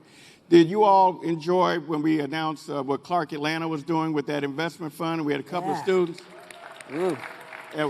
We were at the CEO dinner last night, and Dr. George French, president of Clark Atlanta, talked about it with a couple of the students. And again, was just so impressed. Now, Camera, thank you. Camera. Senior moment. Good. Camera. She was talking, well, one of the things they were talking about on Monday was the return was 15%. You know, it took the $1 million investment within 5-6 months, 15, 16%. Last night, it even grew to 18.5%. Wow. That's So excellent. we really want to get our young people involved with understanding the stock market, understanding the importance of insurance. Insurance doesn't have to be a death benefit. It could be a whole life benefit for you while you're alive. And so we want to make sure that our young people, especially the young adults, are really engaged in that. I mean, she impressed me when she was talking about the S&P 500. And I know some people are like, well, what is that? I'm still learning. You know, Standard & Poor's, y'all. I know the financial people know that. But the fact that they're really taking in this knowledge, putting it to use, generating wealth, and then getting jobs with wealth management firms on Wall Street is really something to see as we kind of help this next generation expand and diversify in terms of how they engage in the world of financial wellness. And the good thing is that it's a back and forth. It's an interactive conversation. Yes, it is. It's not just one-sided, and which is what this global conference is all about. Yes, it is. Hearing from you, we want to hear from you, and then we're going to give you what you need to be able to make it. Absolutely. Yeah. And then I want to, because we were talking about young people and volunteerism, we brought on a new partner on the volunteer side, Morgan Stanley. I don't know if they're still here. All right, Morgan That's right. Stanley. That's right, represent. Man got his hat on, got his lid on, looking good. Yeah. But That's Morgan the Morgan Stanley Stanley is hat. committed to having some of their local Atlanta employees go into schools. We're trying to work out a deal under my senior director, Ruth Wilcox, who's around here somewhere to go into some of the charter schools tied to our partnership with East Lake Foundation.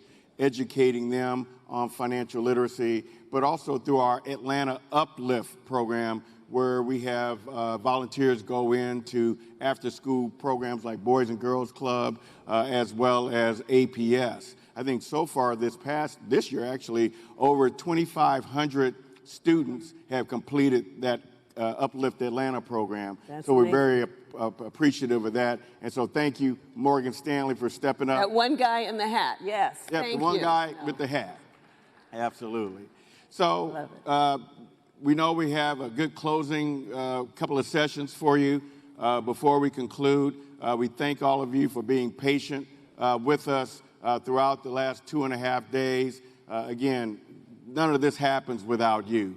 And I know that it was coming on the heels of Thanksgiving. Some of you traveled to your family and friends and others away from Atlanta, and then had to jump back on a plane real quick and get back to Atlanta. So thank you all for the sacrifice and your commitment to what we're doing here. And some people came out of the snow and what's going on up in the Northeast right now, and some of you will have to return to that. So we really do appreciate you being here. Absolutely. And we want everybody, we'll say it ahead of time, safe travels. Absolutely. Yeah. So we ready to go? Ready to go? We're gonna close out strong? Yeah. All right, we'll be right back. We're excited. Thank you.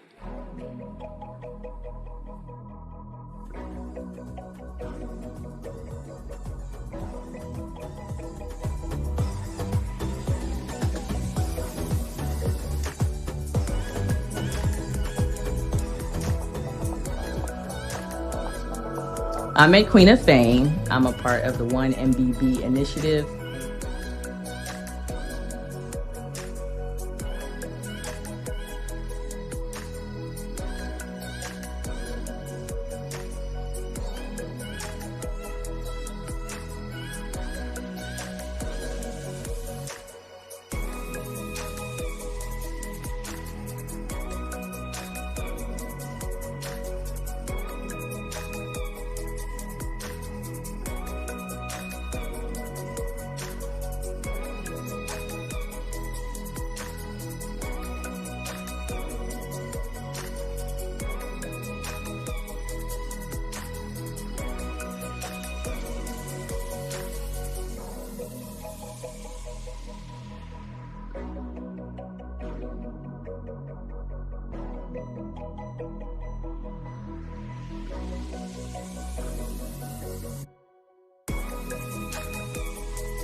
Everyone get their pictures. Fabulous job, everyone.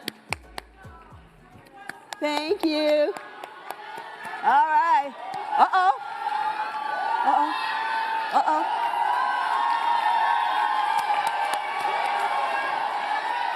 It's up to you.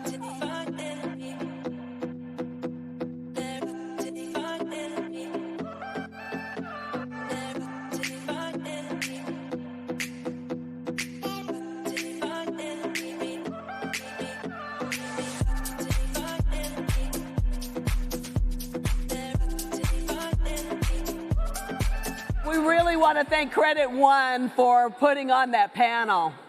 Okay, so we have saved a very special closing session for you because you know that's the way we do it. I think we all can agree we're living through some very challenging times, right? And we're all here to find a way to help make life a little better. It's my pleasure to introduce someone who's going to show us goodness can come from anywhere at any time. Please help me welcome CBS News contributor and the founder and CEO of Do Good, David Begnaud.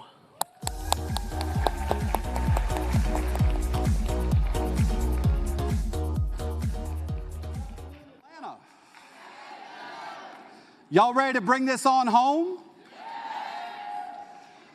So let me begin by asking you to help me celebrate the people who made this possible. Because I got to tell you, I go to a lot of events around the country, and this is a first-rate, first-class event. So would you please help me congratulate John Hope Bryant and the team.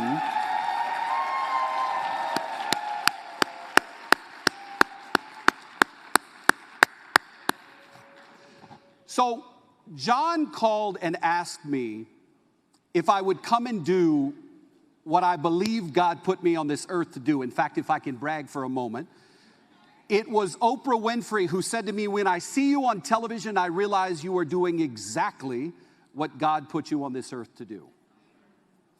I host a segment on Monday mornings on CBS Mornings called Begnaud's America, where we find the heart, thank you, where we find the heart in every story. And in order to set the stage for the people I want you to meet, I want to tell you a little bit about my story. I started in television journalism about 25 years ago, and I was the disaster guy. I have knocked on more doors of mothers whose kids have been killed in a school shooting than I can remember. I have walked across the slabs of homes that have been blown away from tornadoes and hurricanes than I can count.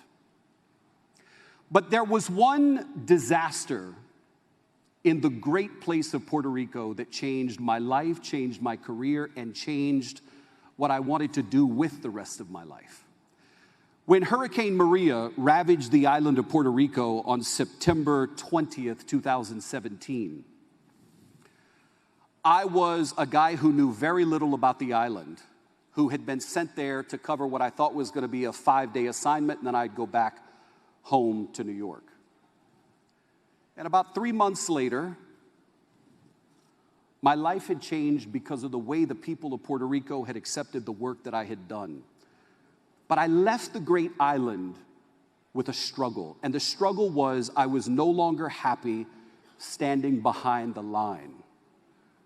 In journalism, you may know, we're not allowed to cross that line and impact change or help. It is our job to stand back, be witness to, and tell all of you what happens. But when I left Puerto Rico, what I said was, what I want to do with the rest of my life is walk across that line and actually help affect change for good. And so I went to the bosses at CBS News and I said, I've come with a proposal that you can't say yes to, so I hope you'll love me enough to let me go. Now, mind you, I was the lead national correspondent. I was at the top of the totem pole. And to the credit of the woman who ran the place at the time, she said, this is an experiment that you and I are going to do together, and here was my request. Love me enough to let me start a company on the outside where I can celebrate good stories about everyday people doing extraordinary things. And I can actually work to impact and cause change. And so I stepped back from my role and became a contributor. I have the segment on Monday mornings, and I have now founded Do Good, which is a media company launching in January that will have social media channels, a newsletter, a podcast called The Person Who Believed in Me. And we will have live events just like this, and so I am so delighted to be here with you today.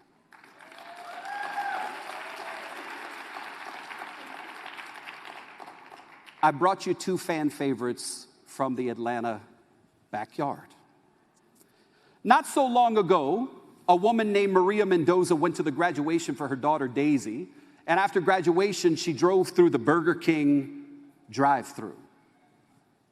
And as she looked through the window, she saw a young man working on the fries in the back, and she thought, wait a minute, he's wearing the cap and gown, or parts of it, from the graduation I just left. What's he doing making the fries at the Burger King? All the kids are out partying.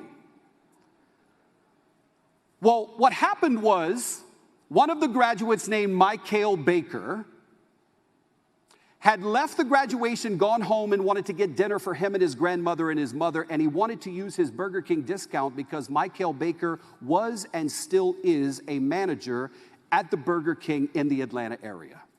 And so he went to the restaurant to pick up dinner, and he noticed how busy they were. And while the kids were partying, Michael jumped behind the counter and said, let me help. And so there's Maria in the car thinking, what kid does this? And she zeroes in on her phone, records a video, and posts it on social media saying, hey, would you help me celebrate this young man? And $230,000 later, good people from everywhere stepped up to help Michael Baker pay to go to college.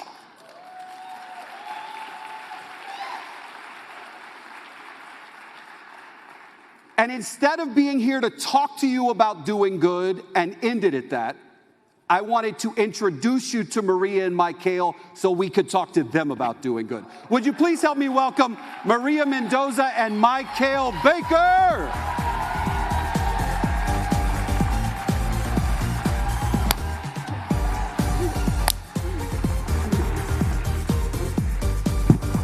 Have a seat. Woo!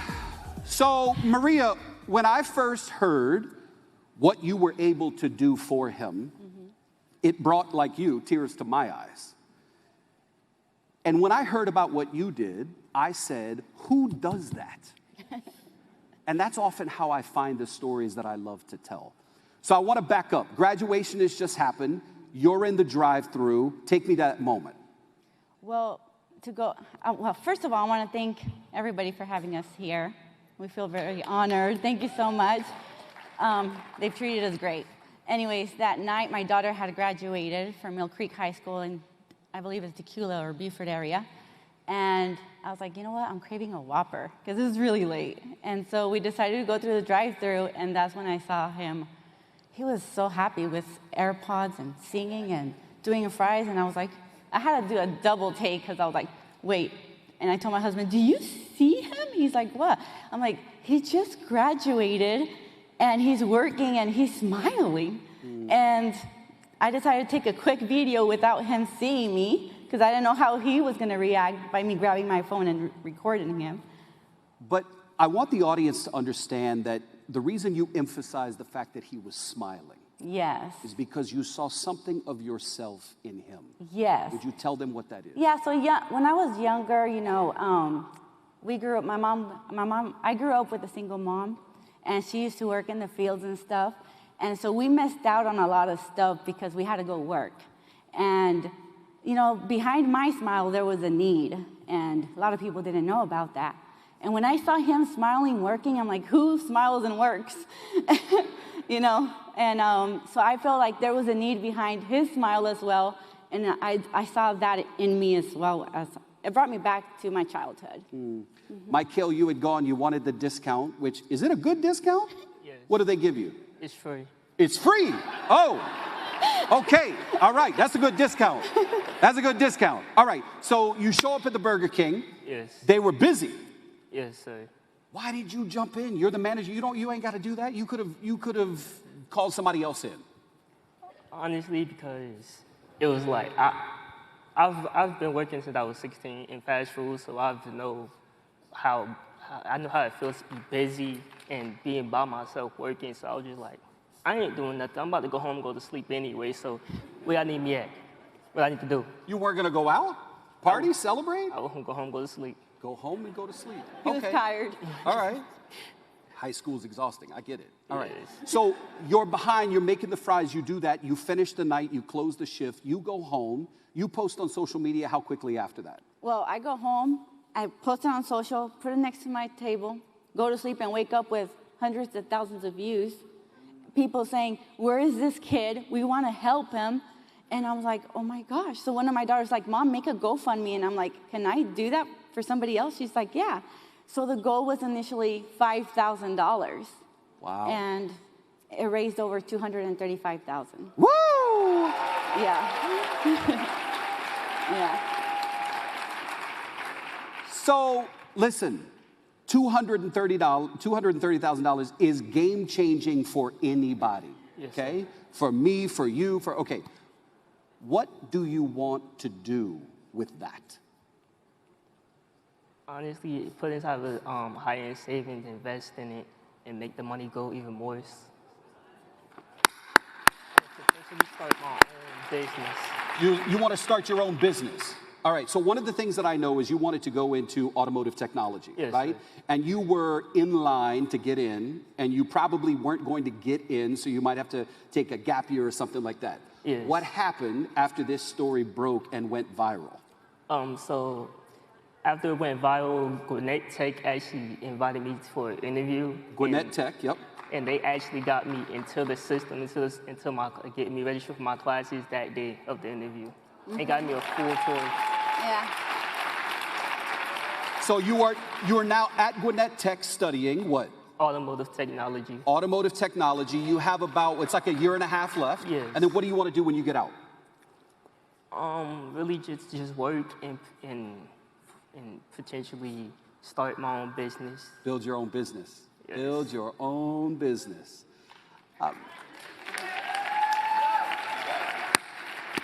Maria, what is the takeaway? You know, I told you at the end of every Beg Knows America story, I always ask, my last question to everybody always is, what's the takeaway? What's the takeaway for all of us who watch and feel something for what you did for him?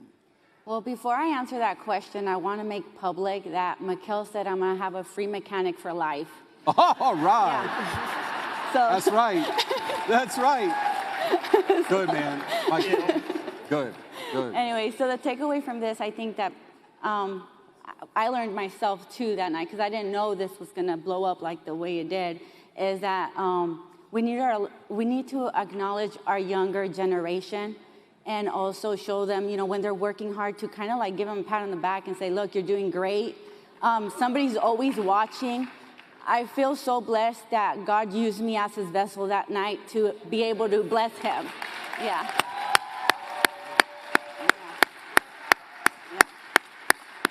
Because come on, who's gonna eat a Whopper after a graduation? So important, right?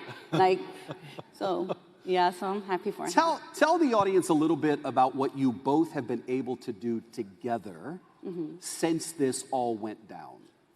So we have had a lot of opportunities. We have met a lot of amazing people. I never thought like I would be upstage here talking to you. My daughter was able to get a $10,000 scholarship from Burger King. Yeah, she somewhere in the audience, and she's going to GSU for neuroscience, and she's been able to meet, doctor, you know, neurologist, neuroscience. Thanks to you, you know, that it's been amazing. That's the best thing I could have taken out of this, you know. And I don't know what Mikhail has to say. I think I'm talking too much. Honestly, I don't know what to say, but just thank you. Really, it's really been a good experience. I've met some really nice people, and I don't even know what to say. Look, celebrating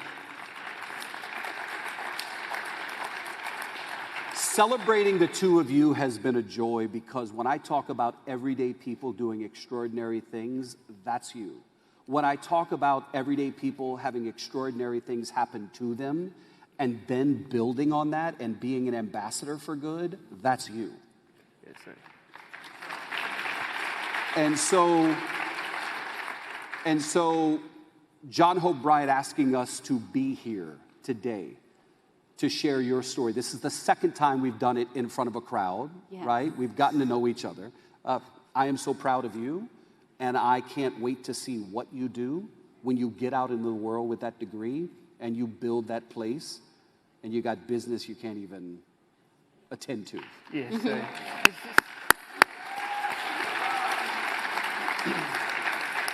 So, ladies and gentlemen, before I wrap up, I want to sort of issue a call to action and a challenge to all of you. The way for me and storytellers like me to be able to get to celebrate people like them is that you do two things. You amplify good when you see it and you talk about it, and then you challenge yourself to say, where can I be a Maria? When can I be a Maria? My hope, and to end where I began, I'll never forget Oprah saying that in 1987, a woman in Ann Arbor, Michigan wrote to her and said, Oprah, seeing you be the best of yourself makes me want to be the best of mine. And so having these two on the stage today, our challenge to you is help us do more good like they did. And when I see more good, y'all write to me. I'm pretty easy to find. Dear David at cbsnews.com. I'd love to tell the story. But John, I see you in the front row right here. What you do puts so much good out into the world, and the people you platform does that too. And so thank you for the invitation. And ladies and gentlemen, would you help me one more time celebrate Michael and Marie? Stand up, stand up.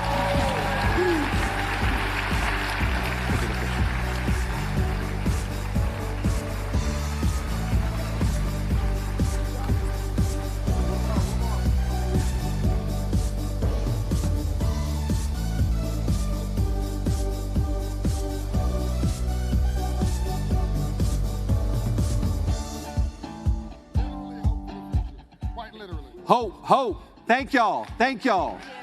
All right, ready?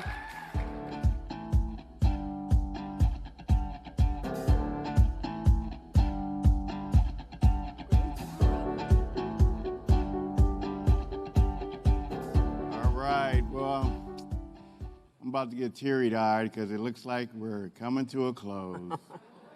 Ooh. Well, before we do, and before I turn it over to Donna as well, we want to, first of all, did you have a good time? Last 2.5 days? Okay. And you'll be back next year? Yes. All right. Well, I want to thank this special lady right here to my right, Miss Amy Kim. You see all the digital stuff, the graphics, the signage. Her and a company called Edge Factory, they put all this together. Woohoo! And Amy has been doing this for how many years with us? This is my 6th event. 6th event. So give her a round of applause because she works hard. I see her in the office every day, grinding, working hard, not just for the Global Forum, but every day for all of our signage, for all of our coaches and partners from around the country. So thank you, Amy, for all the great work you're doing. Edge Factory, we thank them as well. And then Q&A Events. Q&A Events is the ones that produce this show. Let's give them a round of applause. When we transitioned, then we called it the Hope Financial Literacy Summits, I think, back then. It used to travel. Used to travel to Washington, D.C. one year, Oakland, California another year. We were at the New York Stock Exchange in another year before bringing it home here to Atlanta for the last 11 or 12 years. Woo-hoo! And so Q&A events, since we've been here, have been the ones producing this great show. So let's give them a round of applause. Oh. It's just been a great team, everybody involved, the sponsors. I just love being involved with Lance and the whole team here. Everybody has done such a wonderful job. I want to thank everybody. Have you enjoyed this event? This has been amazing.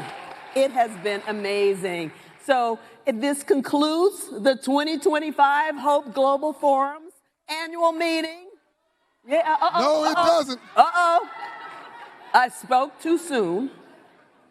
Ladies and gentlemen, has this been a 3-day bonanza of hope or not?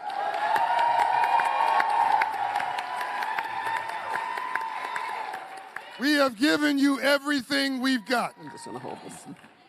We have pulled out every stop. We have reimagined every problem. My team has worked tirelessly for months to deliver excellence to you. I told you to ignore the noise. Excellent. We've ignored the noise. And we brought, I believe, rainbows after storms. The question I have to you, there are 3 types of people like 3 types of birds.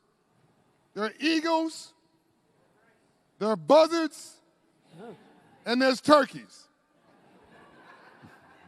Eagles got wings, and they fly very high. They're not arrogant, they're not pompous, they're not full of themselves, but you always know when you see an eagle. Eagles are high-altitude birds. They don't fly in packs. You've never seen a flock of eagles. Don't expect everybody to get you. Don't expect everybody to understand you. Don't expect everybody to roll with you. Quincy Jones once told me that it's okay if you don't like me. I like me. Not everybody's going to understand who you are and how you flow, but there's a second kind of bird. Uh-oh. That bird is a buzzard. Give me that jacket. And buzzards love packs. Buzzards are low-altitude birds. Buzzards are always player-hating, never player-congratulating. Always got something negative to say about somebody. Experts at what they're against, not what they're for. Always stepping on your head to elevate themselves. The chief criticism officer. The chief can't get it done officer. Always telling you what's not possible, what you can't do, where you can't go. I'm sick and tired of being sick and tired. Aren't you? Yes.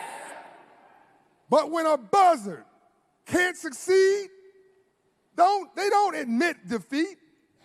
They aim at eagles. They start shooting at eagles to try to bring you down to their level because they can't get to yours.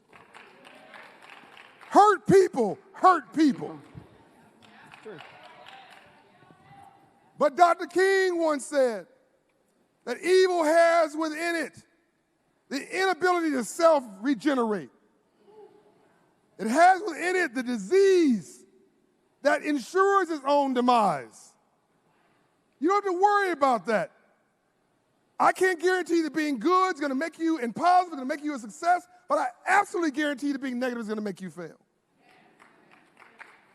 The worst kind of bird, though, the worst kind of bird is a turkey. Because a turkey's got wings and can't even fly. All they do is profile. Translation, trying to be something they are not.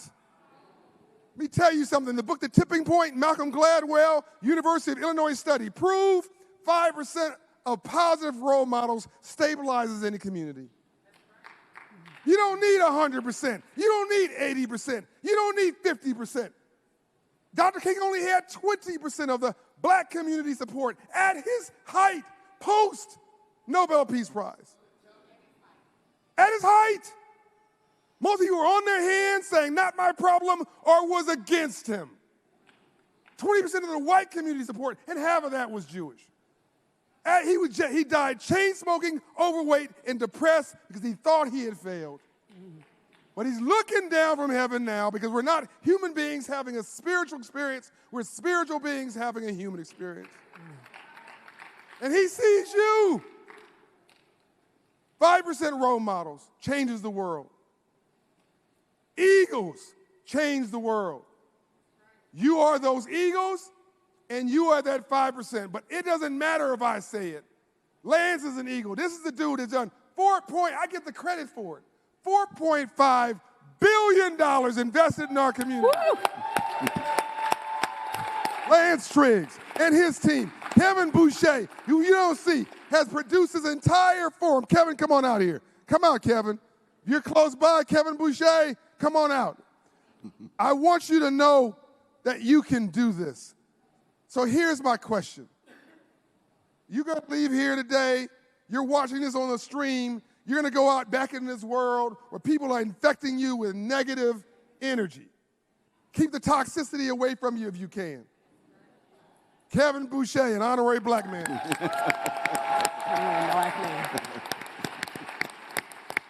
No, he produced the whole thing. Yes. The whole thing. So here's the question, and I want you to say it so that heavens can hear you. I want you to say it so God himself or herself can hear you. What kind of bird do you want to be? Eagle. No. The Bible suggests be hot or be cold. If you lukewarm, I'll spat you out. Translation, even God is not like mediocrity. I am exhausted. I am done. But I'm still giving you everything I've got. I want you to say this so your ancestors can hear it. Because you're going to need that when you leave here and deposit this hope into other people. What kind of bird do you want to be? Love you guys. All right.